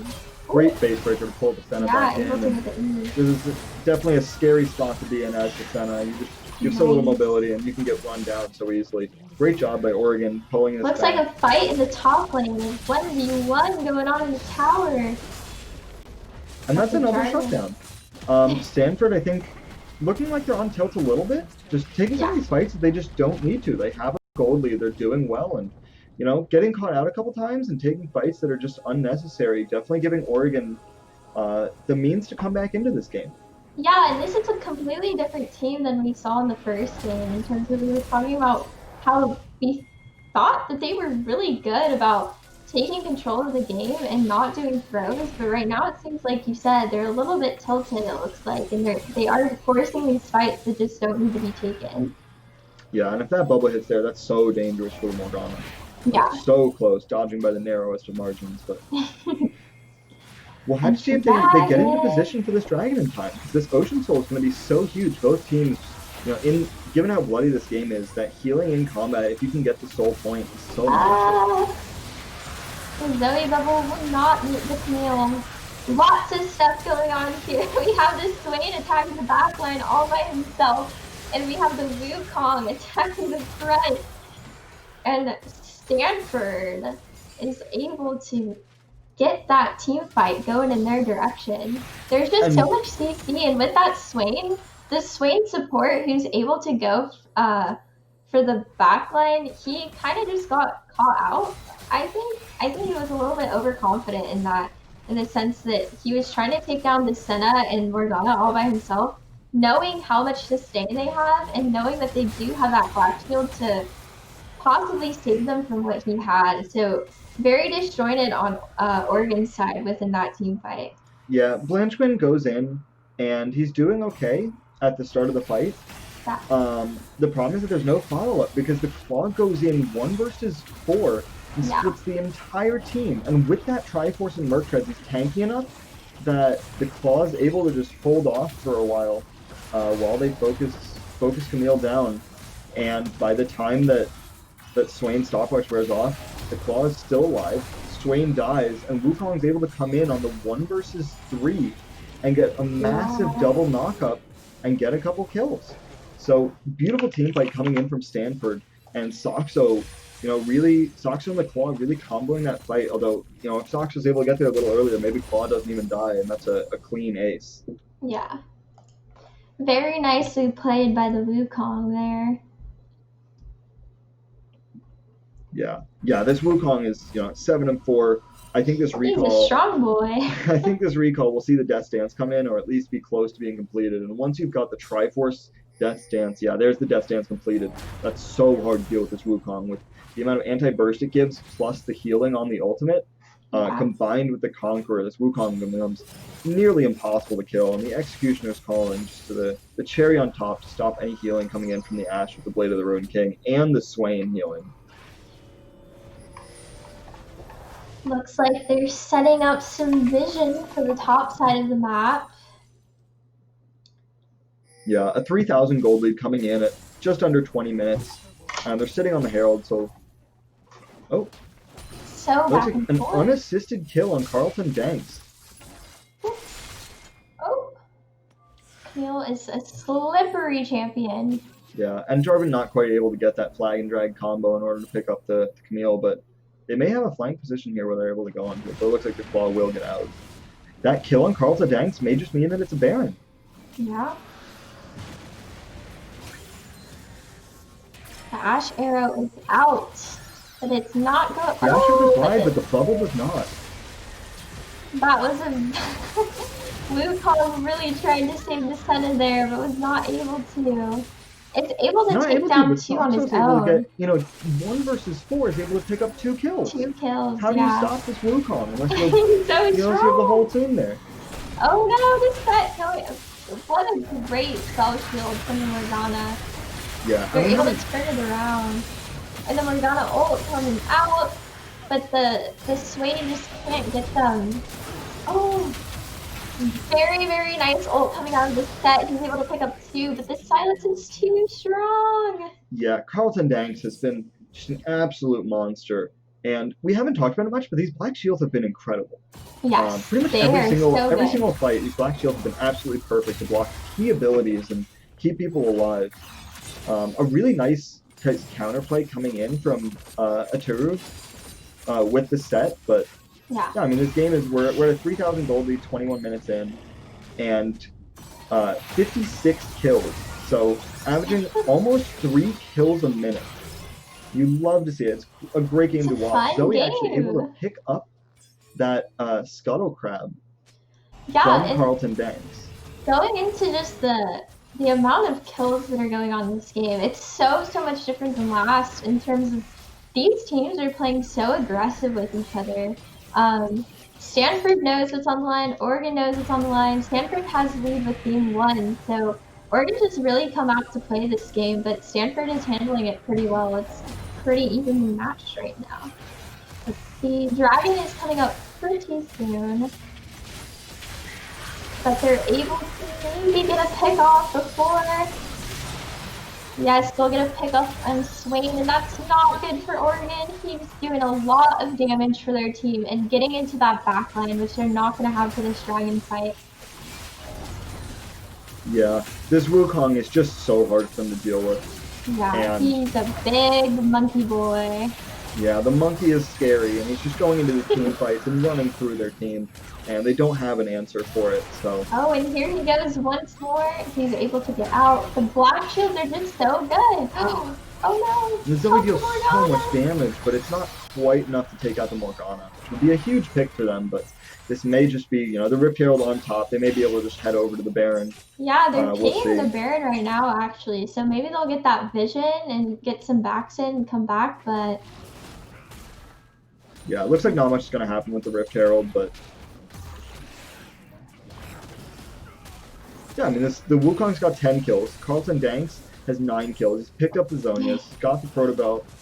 We've got the full last wish of the Mortal Reminder coming in from Wukong. Meanwhile, Set sitting on a single item completed plus a Phage. We've got a full 2-item lead in the top lane with the Phage and Thornmail. Yeah, it's huge, and you know, Zoe's got 7 kills, got double spell pen. That's a lot of damage, but if Carlton Danks ults someone with this Ashel we talked about in Champion Select, if that connects, that's so much damage onto Zoe. Luckily, it misses for Oregon, but oh no! We have a monkey caught out. He was The monkey's almost caught able to out, get but- the Swain. you can see that takes 4 people, and he does not die quickly. And even with the 4 people, there's almost a return kill. So, yeah, it's great for them to pick up that kill and pick up the gold from it, but Wukong's got a 70 CS lead Ooh, and 10 wow. kills. That's a So, lot of damage coming out of Zoe onto Morgana. yeah, I think you basically just have to hope for a miracle pick from Zoe to basically Yeah. one-shot someone. And, you know, maybe as Zoe completes more items, I think this might be a Zonia's coming in next with that Fiendish Zoe. Codex and inventory. But Zoe definitely at risk from the Wukong and Camille of just dying instantly. We have the man of the hour, Carlton Danks. Oh, but he will be taken down. And Yeah, that Carlton is Danks finding- biting off a little more than he can chew there, Yeah. going into the 1v3, but But these Again- picks for them they could add up in terms of this Baron is up. Not that they can do much about that, but if the Wukong and Carlton Danks are both down, if Stanford doesn't start kind of drawing back a little bit in terms of playing more as a team, these picks could end up losing them the game if they don't play it right. oh, definitely. And it's so much gold given over to University of Oregon, Yeah. just gifted for really nothing. You know, they're not getting anything on the other side of the map for those or anything. It's just an unforced error that doesn't need to happen. Yeah. With that being said, Stanford still has a 2,000 gold lead. They've got this Wukong is not getting less fed, and they're on soul points. We've got Dragon coming up in 2 minutes, and if they can get that Ocean Soul, we've already talked about how much healing this Wukong and the Silas have. Oh, and they're trying to catch him out early, which they have so much CC. We have the Ash Arrow, the Set R coming out there, just everybody going there. But we don't have those 2 ults for this fight now. And Carlton Danks is still pretty strong, along with this Camille, so it'll be interesting to see if they're able to, one, try to get a pick of their own, but also set up for the Dragon without getting caught out. But it looks Yeah. like they're actually heading towards Baron instead. Yeah, I mean, you want to see what you can make happen with Carlton Danks down, and the Zoe can poke people off this Baron for University of Oregon, so we'll have to see if they're able to fight through here. A big Oh, bubble and then onto Zoe Senna, bubble hits the Senna block. and that's just a kill. her. The bubble plus Q enough to take out the Senna. Oh no! There's a lot of action going on here. The Jarden was able to get a really nice ult, but the Zoe in the Soxer's back hurrying in line. though. We'll have to see if the Wukong can make something happen here. He's so much damage. Oh, and the Wukong is here. He's able to do it. Camille is here as well, but A not great able. flash out from the set, but I don't Yeah. think it's going to be enough. Oh, he does Oh, have wow, a an giant incredible shield play of coming in. pain. Fisto Pain. And beautifully played with the bush to cancel the Camille auto in order to get off that W for the damage plus shield. Really, really nicely played from the set. probably not going to be able to take the Baron. I don't think they have the Yeah. DPS to take it down or the health bars, but pretty massive for them to be able to claw that team fight back and win. Ultimately taking 3 kills to 5. Yeah, and that shield was just so big. But going back to that team fight, I wish we had a replay, but if you saw that Sleepy Bubble hit the Senna, and you could kind of just see Phoenix is standing there like, should I take it, should I not? Because ultimately that could have killed Phoenix himself. But with the bubble being there and the Q proc, it's just going to do so much more damage onto the Senna that I think that team fight could have been saved if the Senna was alive. Yeah, it's hard to say because the Senna was already dropped down to like half health just off the bubble. Yeah. A nice finding. But the bubble landed. Oh, nice flash kill as always. It's really good about overextended maybe? Oh wow! And oh my god, the damage coming out from the Zoe is obscene. Yeah, the Zoe she's and as we another might bubble say lands. scaling. This may just be another kill. The Black Shield is able to save that Morgana, but like we were talking about, is these picks that were happening and getting the shutdowns, they're working in Oregon's favor right now, in the sense that this Zoe is strong, and this Zoe is landing those bubbles and getting those picks that all of these fights end up being they're not even, right? They're going into these fights with one person down or having 2 people have to leave just because they got hit by that Q, they got hit by that proc, and they just have to back up. Yeah, it also doesn't help when you're starting out fights with your huge carry in the Silas getting caught out, having to run away at the start of the fight and being only half health. That was the whole point if you get it. And the Black Shield's down, not able to go back in for the kill, but this Zoe damage is so oppressive. You have to be so scared that if Zoe can connect an ability, it's practical one-shot. But the Zoe does get hit by the Silas, and they're able to put the Zoe down, so a lot of damage is out of this fight. Wukong makes the knockup, but there is going to be a Zonius from the swing. Captain Dinks is doing damage, and Senna's going to be able to get the kill on the Ashe. Jarvan is able to get away, but they're going to be able to take the Baron off of this, so that Zoe getting called out. Zoe was doing great in terms of just trying to poke down their team, hitting them very low. The Senna and the Morgana were very low going into that fight, but getting called out by Carlton Dink is no bueno. Carlton Dink did a great job of closing in on that Zoe and letting the Camille come in and help finish off that kill. Yeah, and a huge team fight from SOXO, or from Soxo. After a couple of picks, Carlton Danks and Soxo able to really make that team fight happen, and a nice flash from Llama King at the end to chase down Lee Shin. So back and forth this game, 39-38, It's a lot of kills and a lot of aggression.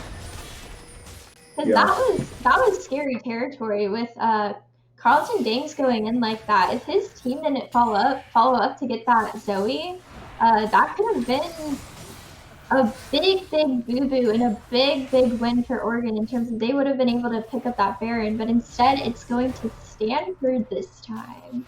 Yeah, Stanford with the Baron, definitely hoping they can break the base. It's interesting to see. So Wukong had 200 CS at about 23 minutes, and we're 7 minutes later, and Wukong's picked up about 20 CS since then. It looks like both teams have basically abandoned farming, and they're just essentially A-ramming mid. Just running it down, slamming into each other repeatedly, seeing who can get the most kills and maybe pick up an ejecto on the back of this. It's very interesting that they've kind of given up on side lanes and are just running at each other mid, seeing who can get kills.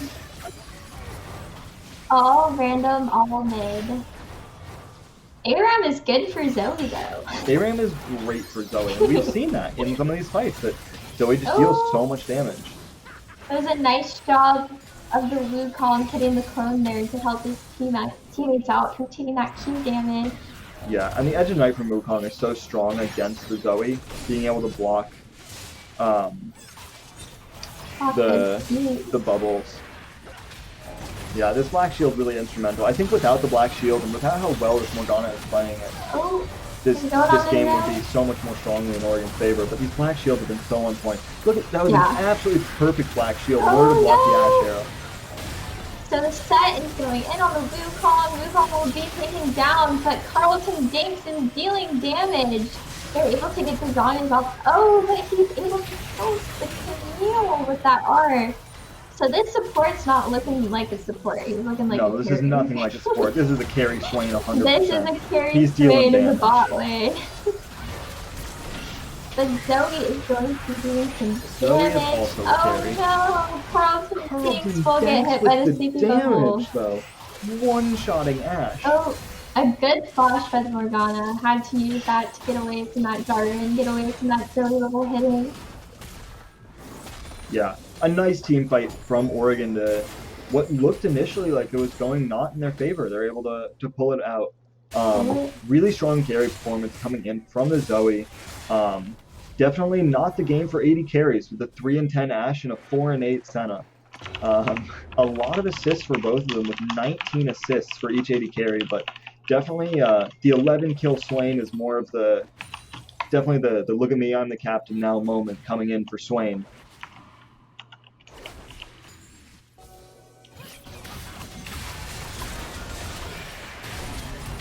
And it seems like coming out, the Black Shield is on. He has to use his ult there. But oh my god, this So Swain! much damage from HH This Swain Comet. is just doing so much damage. But the Wukong's able to escape with the Blast Cone, but that Swain ult is still off. Yeah, He's a not lot able of to hit. ultimates blown. The Ashe Arrow! Oh no! And that's what we were talking about with the Ashe Arrow and how Swain can just pull off of that. That's exactly what just happened to lock down that Oh, Wukong. Carlton Dinks going in, not in. able to Why? secure the dragon though. A good attempt, and if you can pick that up, the Ocean Soul is massive, but Oregon able to secure it and pick up the kill. They do have to worry about their base. You know, Supermanians are wailing on those Nexus turrets, but some really important kills and dragon pickup. You know, fighting back from this Soul point. Oregon really, you know, keeping themselves in this one. Yeah. Yikes. It is 45 to 40 kills. This is a bloodbath. Yeah, it is a bloodbath for sure. Yeah, I mean, you can see look at the gold. I mean, 14,000 gold for Zoe and Jarvan. Going over to the 16,800 on Soxo and 16,000 on Carlton Danks. These junglers have so much money.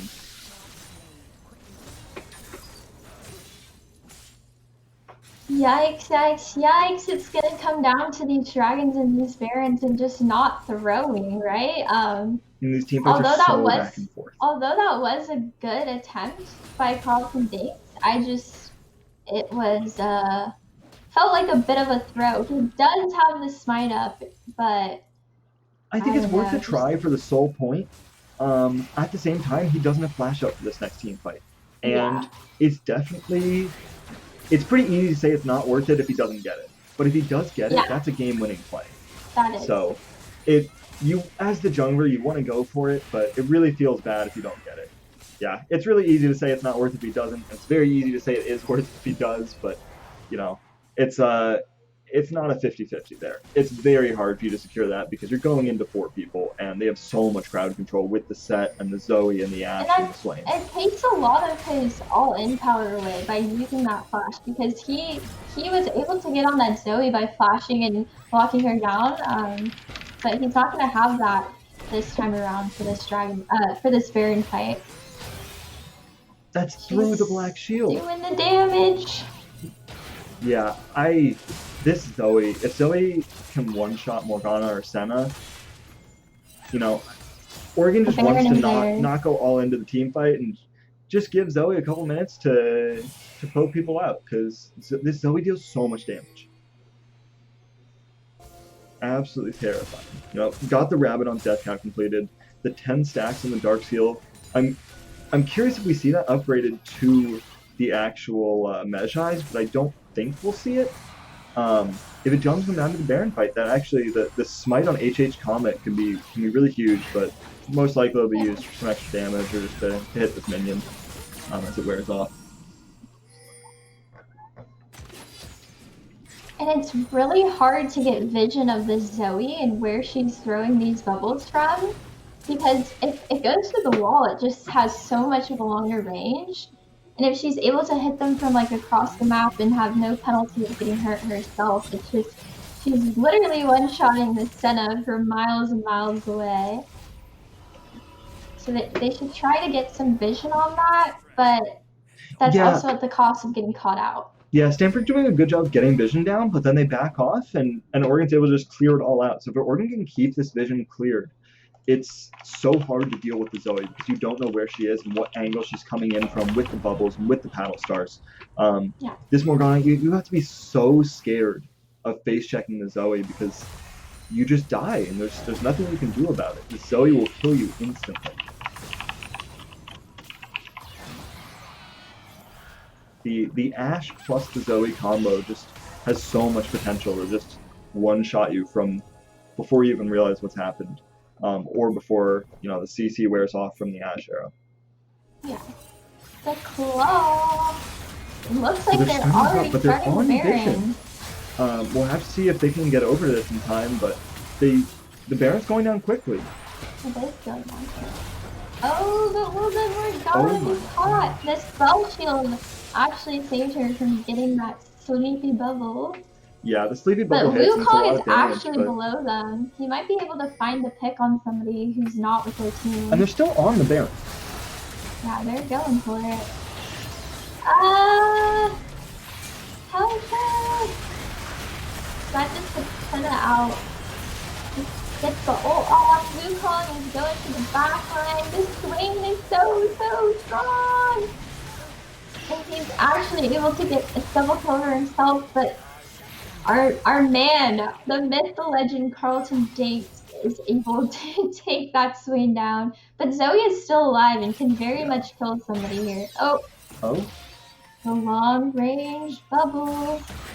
Yeah, but Soxo and the Claw able to get into the backline and onto the Zoe and just completely cut Zoe out of the fight and deny all of the damage. Now they don't quite get the kill, but they'll be able to pick up this Dragon Soul, and that Ocean Soul is going to make these team fights so much harder for Oregon because you want to be poking people out, but if you can't poke people out with the amount of healing they're going to get from this Dragon Soul, it's going to make their lives way harder because they rely on this Zoe so much for these fights. And they're able to finally get that soul for them. It's interesting to see. So we've got the lethality coming out from this Wukong. So Soxo actually generally has one-shot potential with the Triforce and lethality combo. He deals so much damage to these squishies like the Zoe and like the Ashe. And they're just back on his Baron, and I don't think Oregon's going to get here in time. Yeah, and they're taking this Baron pretty quickly. Yeah, so they've got all the buffs in the world except for Elder Dragon. They've got the Ocean Soul, they've got the Baron, and they're going to try to end this game probably on this push. Yeah, and a long game we got going on here. Oh no, but the Garvin will kill Phoenix. Phoenix is just trying to ward for this Zoe, and that's what we were talking about. It's like you need that vision, but it might cost you dying, right? Yeah, and that's throwing the that whole flash point. is also so huge for the Morgana. Yeah. But we have Mr. Carlton Danks in the top lane with the Baron buff. It looks like they are sending the set back. They are sending the set back to deal with this, so hopefully Set can stop this. But you don't want to be fighting Carlton Danks right now. Set's W does do a lot of damage though, but he just heals so much. Yeah, I mean, we even get a question mark thing from the set. Like, what just happened? Yeah, my guess is he got low and then. Oh, but they're getting onto the Zoe and he's able to flash out. And that should be the game. Carlton Danks can basically end the game here. He heals so much, and you can reset the third aggro there. And he stole his ult, maybe? Yeah, that should be the end of the game. So a really hard-fought game from Oregon, but ultimately not quite enough. What a game, though! What a game. Absolute banger.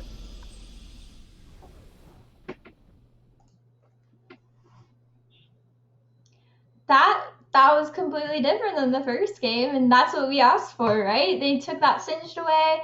No longer is the Singe running people down. We had a game of two teams really going at it, being aggressive, trying to win. Oregon knew it was at stake, but Stanford said, nah, we're closing this out. So game 2 goes to Stanford, and that's the series, right?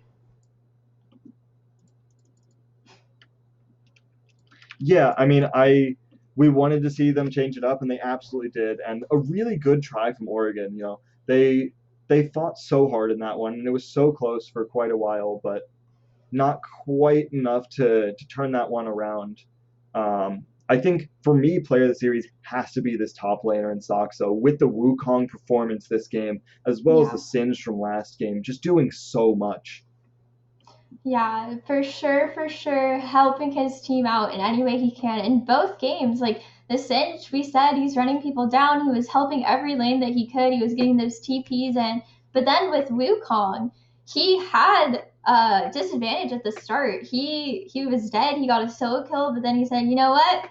5 more for myself. I'm gonna come back on top, and he did get those solo kills onto the set and was able to come back from that and kind of put the game on his back and carried his team. Yeah, it's just a monstrous performance. Great performance coming in from Carlton Danks as well, both on the Graves and the Silas. He did so much. Stanford just played so well. The second game definitely was a little bit closer at some times.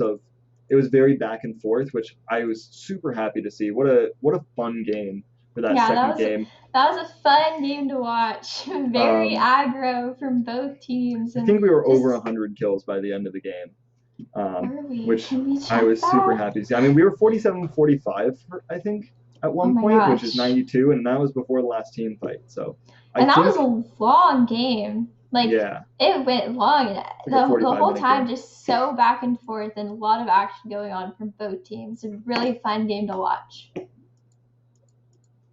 Yeah, I want more of that. Hopefully, this next series can be 3 games of that back to back to back. Just inject that straight into my veins. Cal Berkeley taking on Washington in the next series. Yeah, so we're gonna run to break, and we'll be right back with Washington versus Cal. So stick around for another great series.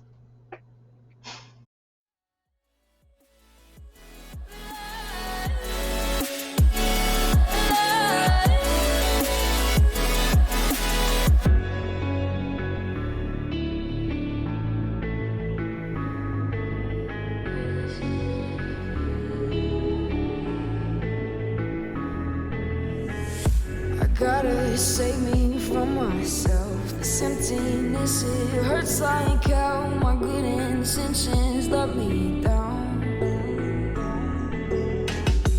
I keep getting in my way. My stubborn pride will dig my grave. Leaving behind with every step I take. Yeah. Cycle down, walls are coming down.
Walk to you so I can be close to you.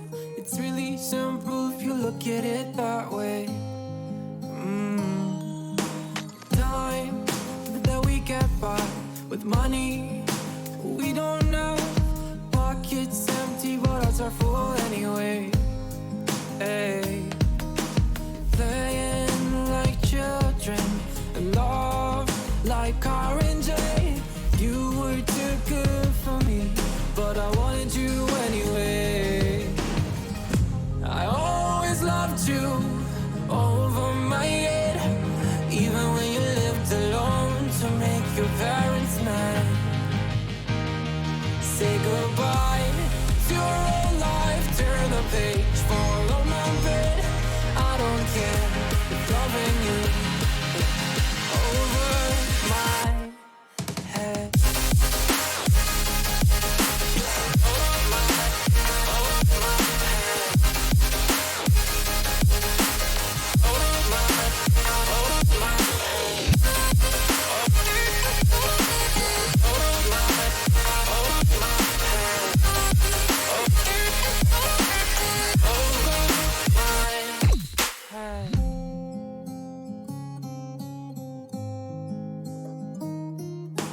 You talk to me like breeze, running free, beautiful images everywhere.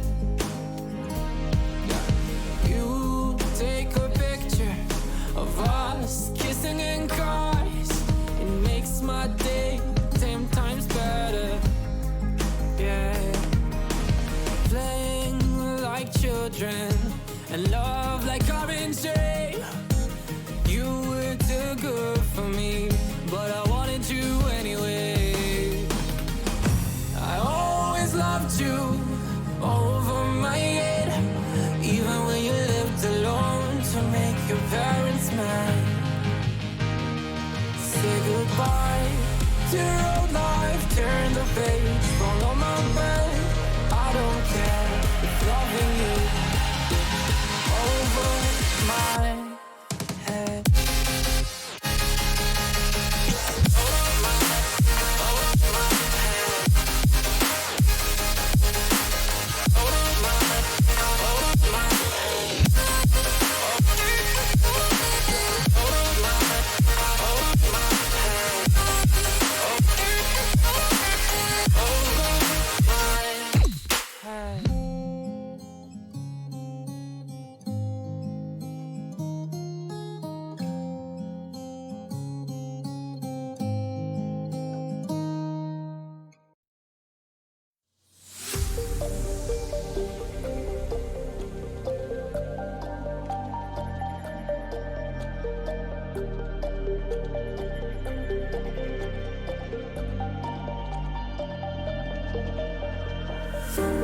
Showing off, don't wanna have to wait tonight. Better off, I'm gonna find my way tonight. Wait tonight, won't you talk to me? I wanna heal your sorrow, won't you talk to me? We'll make a new tomorrow, won't you talk to me? What makes this happy face?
When I'm up through the night, I can't turn down the noise, say all the words out of my mind about who I'm supposed to be. I start to believe I can't get it right. Remember the days I let slip away, they were simpler times. Mama told me before you leave, if there's only one thing you remember from me, child, when you're out on your own, a million miles from home, feeling the weight of the world on your shoulders. Child, don't forget who you are, don't lose your head or your heart. I'll bet my life on your stars, you'll be dancing, dancing on the moon. I'll bet my life, you'll be dancing on the moon. I'll bet my life, you'll be dancing on the moon. I'll bet my life, you'll be dancing on the moon. Dancing on the moon.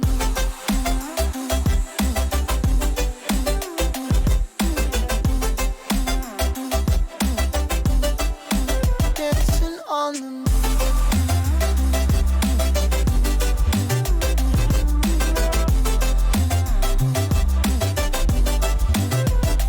Maybe my compass was wrong, and I'm still on my way closer each day to where I belong. I'm still rolling the dice, praying sometimes it don't last that long. I'm losing my faith, I'm walking away from what you knew all along. Mama told me before you leave, if there's only one thing you remember from me, child, when you're out on your own, a million miles from home, feeling the weight of the world on your shoulders. Child, don't forget who you are, don't lose your head or your heart. I'll bet my life on your stars, you'll be dancing, dancing on the moon. I'll bet my life, you'll be dancing on the moon. I'll bet my life, you'll be dancing on the moon. I'll bet my life, you'll be dancing on the moon. Dancing on the moon.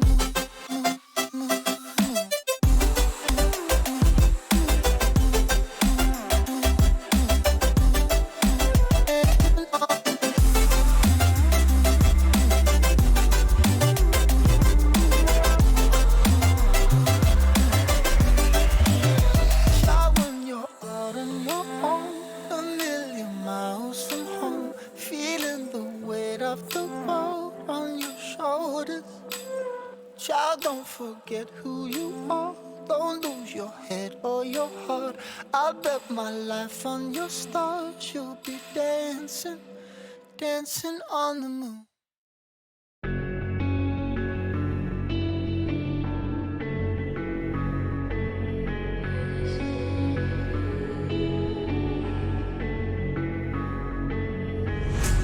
Quiet's driving me insane. Silence rattles in my brain. Yeah, I gotta get away.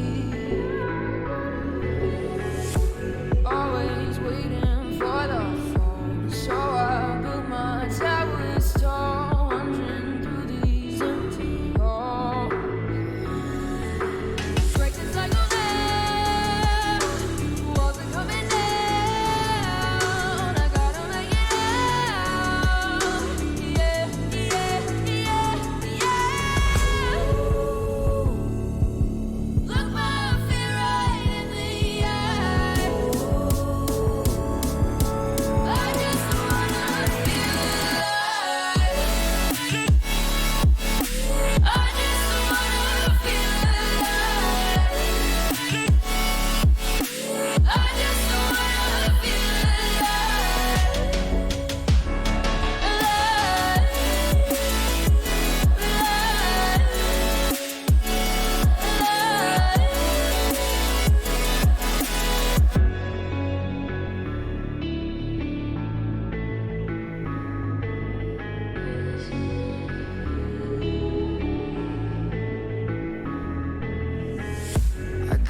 to save me from myself. This emptiness, it hurts like hell. My good intentions let me down.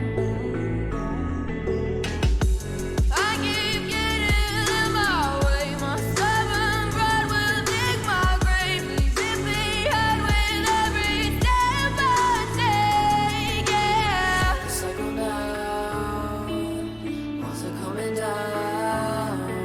I gotta make it out. Yeah, yeah, yeah, yeah. Look my fear right in the eye. I just wanna feel alive. I just wanna feel alive. I just wanna feel alive.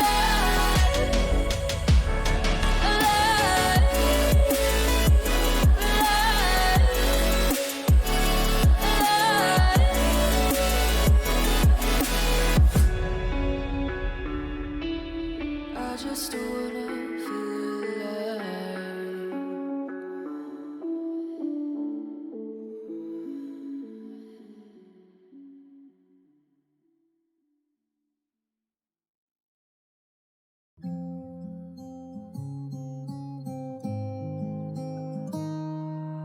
I walk to you so I can be close to you. It's really simple if you look at it that way. Time that we get by with money we don't know. Pockets empty, but ours are full anyway. Hey. Playing like children and love like car and J. You were too good for me, but I wanted you anyway. I always loved you over my head, even when you lived alone to make your parents mad. Say goodbye to your old life, turn the page, follow my bed. I don't care if loving you over my head.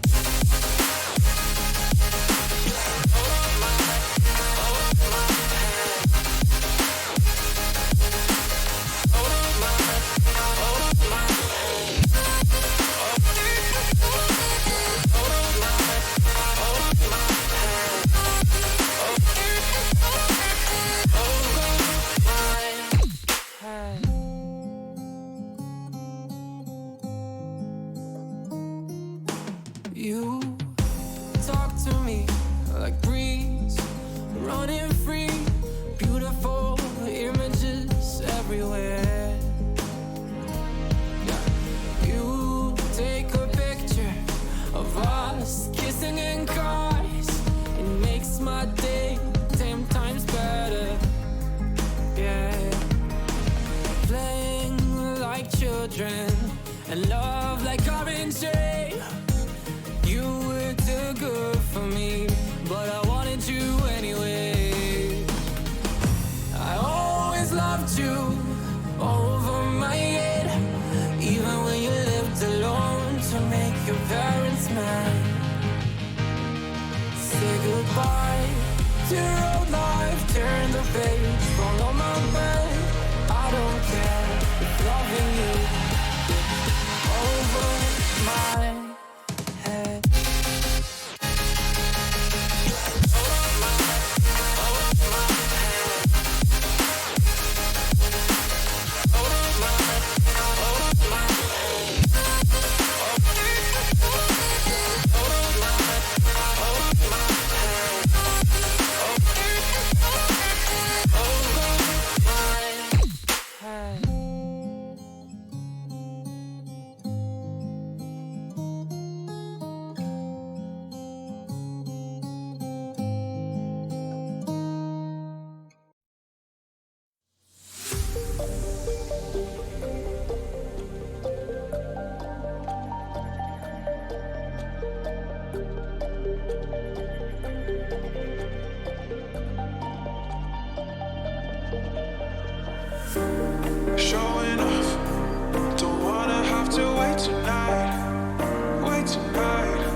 We'll make a new tomorrow. Won't you talk to me?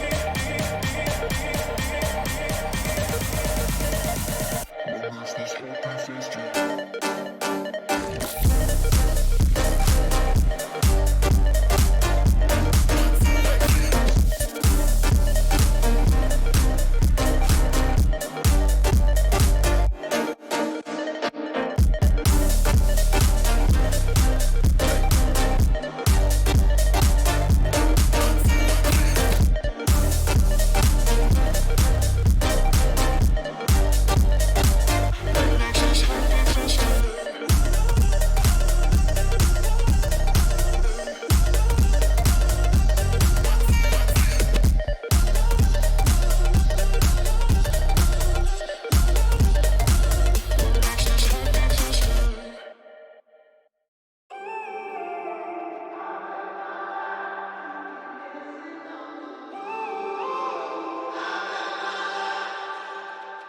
When I'm up through the night, I can't turn down the noise. Tear all the words out of my mind about who I'm supposed to be. I start to believe I can't get it right.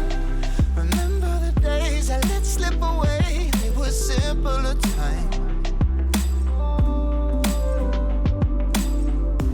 Mama told me before you leave, if there's only one thing you remember from me, child, when you're out on your own, a million miles from home, feeling the weight of the world on your shoulders.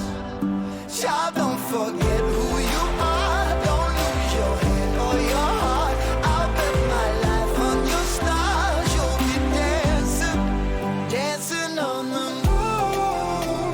I'll bet my life you'll be dancing on the moon.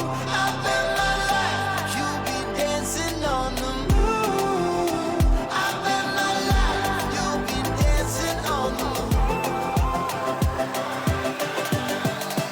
Dancing on the moon.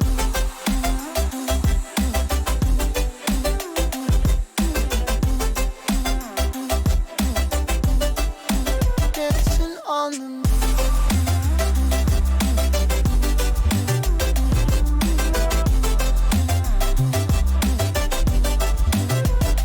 Maybe my compass was wrong, and I'm still on my way closer each day to where I belong. I'm still rolling the dice, praying sometimes don't last it long. I'm losing my faith, I'm walking away from what you knew all along. Mama told me before you leave, if there's only one thing you remember from me, child, when you're out on your own, a million miles from home, feeling the weight of the world on your shoulders. Child, don't forget who you are. Don't lose your head or your heart. I'll bet my life on your stars. You'll be dancing, dancing on the moon. I'll bet my life you'll be dancing on the moon. I'll bet my life you'll be dancing on the moon. I'll bet my life you'll be dancing on the moon. Dancing on the moon.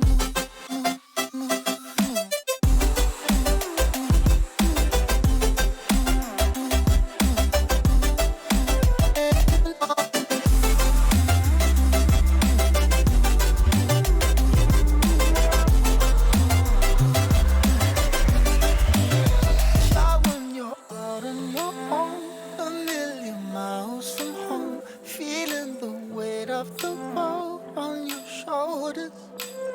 Child, don't forget who you are. Don't lose your head or your heart.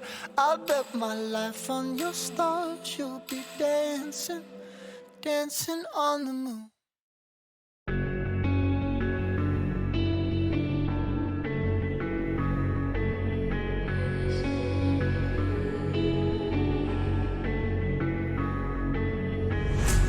Quiet's driving me insane. Silence rattles in my brain. Yeah, I gotta get away.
gotta save me from myself. This emptiness, it hurts like hell. My good intentions let me down.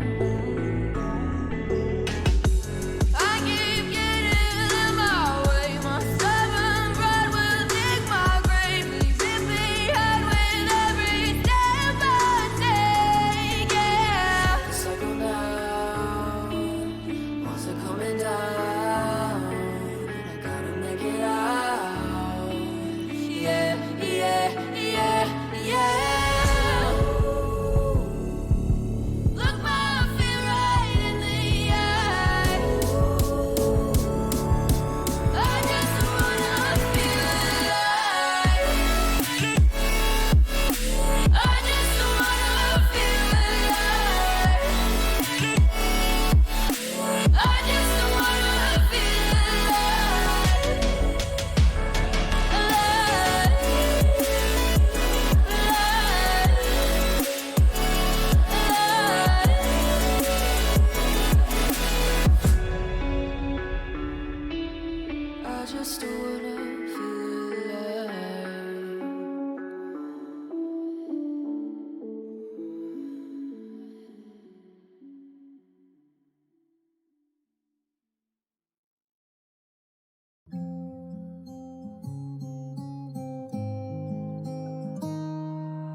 I walk to you so I can be close to you.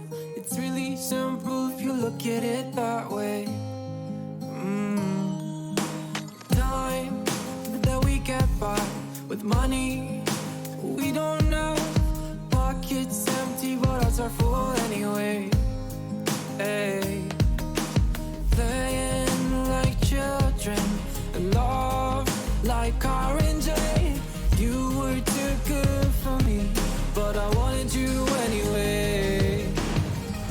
I always loved you over my head, even when you lived alone to make your parents mad.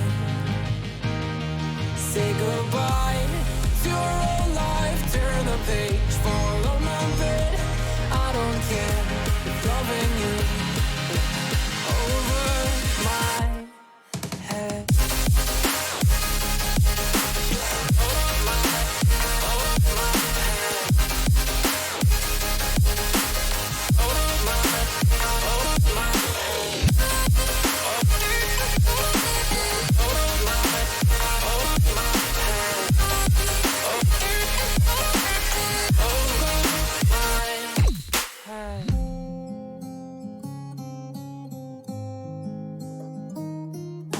You talk to me like breeze, running free, beautiful images everywhere. Yeah. You take a picture of us kissing in cars, it makes my day 10 times better. Yeah. Playing like children and love like orange. You were too good for me, but I wanted you anyway. I always loved you over my head, even when you lived alone to make your parents mad. Say goodbye to your old life, turn the page, follow my bed. I don't care if loving you over my head.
tomorrow. Won't you talk to me? What makes this happy festival?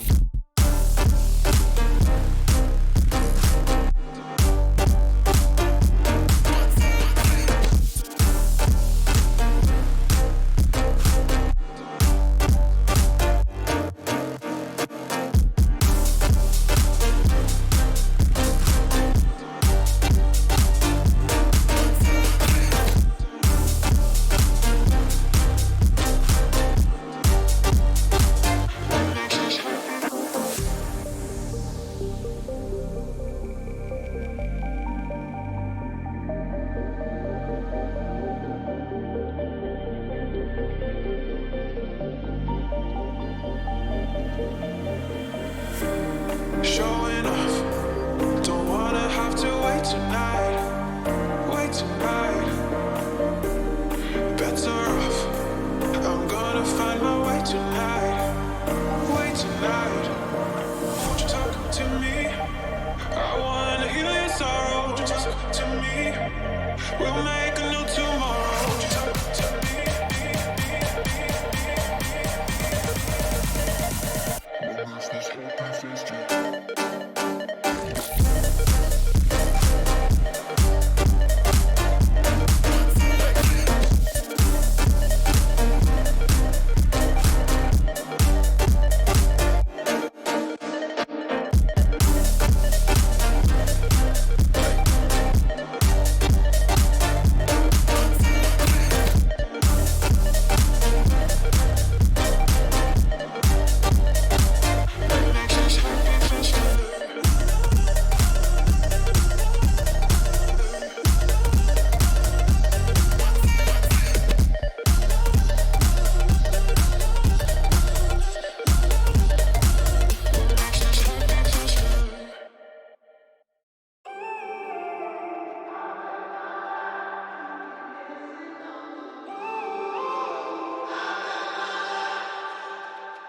When I'm up through the night, I can't turn down the noise. Tear all the words out of my mind about who I'm supposed to be. I start to believe I can't get it right.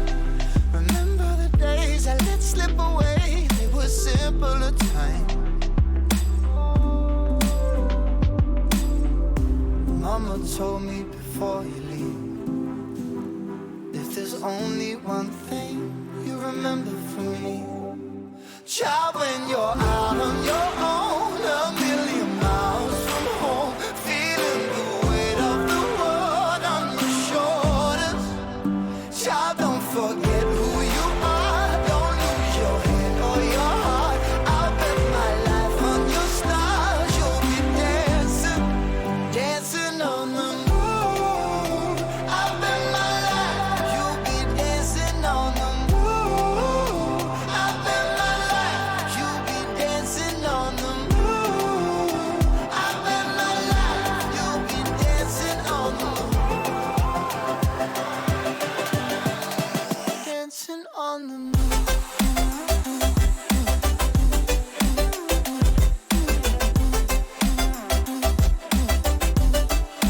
Dancing on the moon.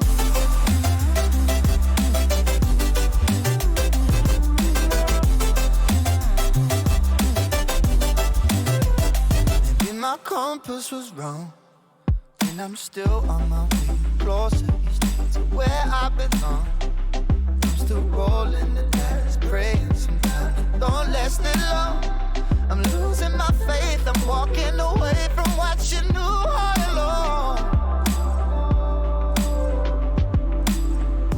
Mama told me before you leave, if there's only one thing you remember from me, child, when you're out on your own, a million miles from home, feeling the weight of the world on your shoulders. Child, don't forget who you are. Don't lose your head or your heart. I'll bet my life on your stars. You'll be dancing, dancing on the moon. I'll bet my life you'll be dancing on the moon. I'll bet my life you'll be dancing on the moon.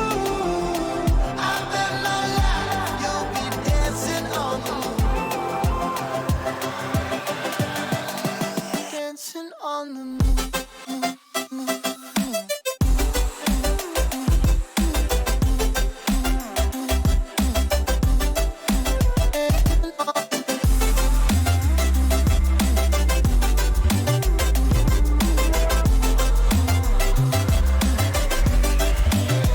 Shout when you're out on your own, a million miles from home, feeling the weight of the world on your shoulders. Child, don't forget who you are. Don't lose your head or your heart. I'll bet my life on your stars. You'll be dancing, dancing on the moon.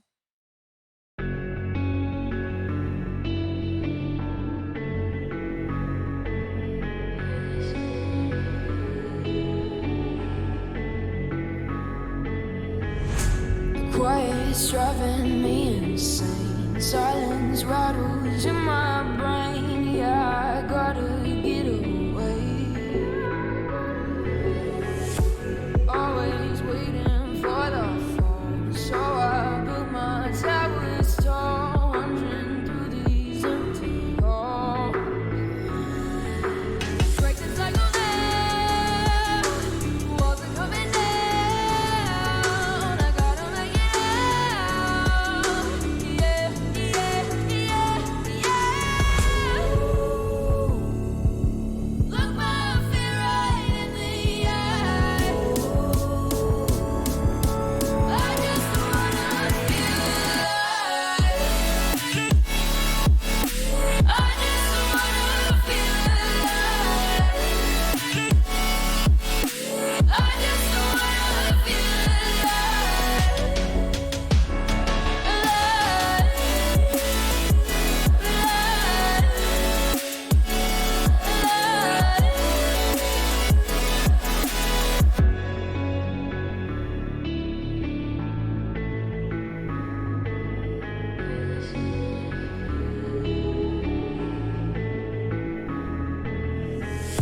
I gotta save me from myself. This emptiness, it hurts like hell. My good intentions let me down.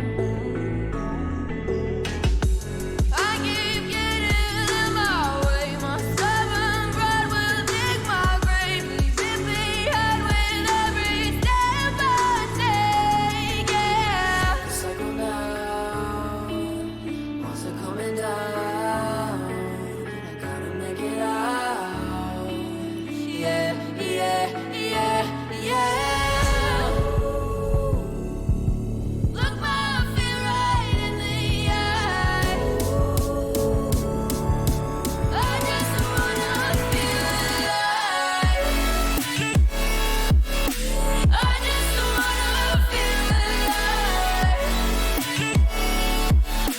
I just wanna feel alive.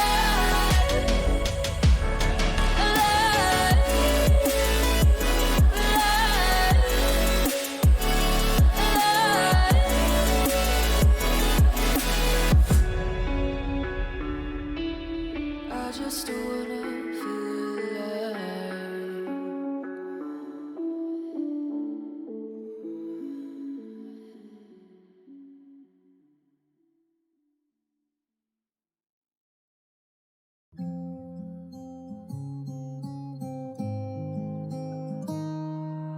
I walk to you so I can be close to you.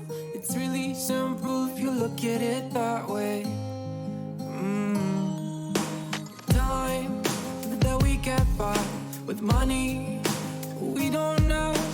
Pockets empty, but ours are full anyway. Hey, playing like children, love like orange.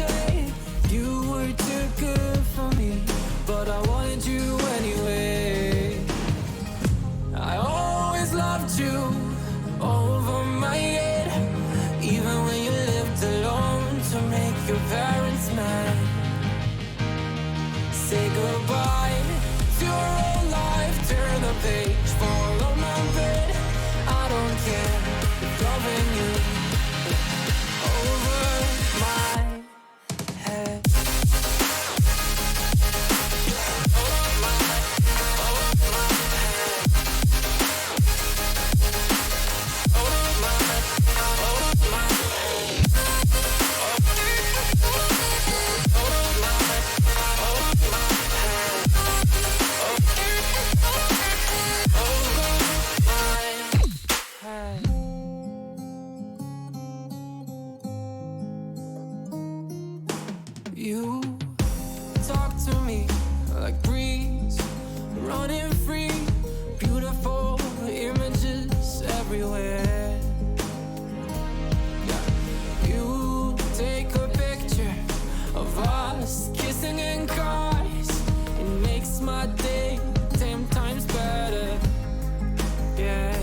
goodbye to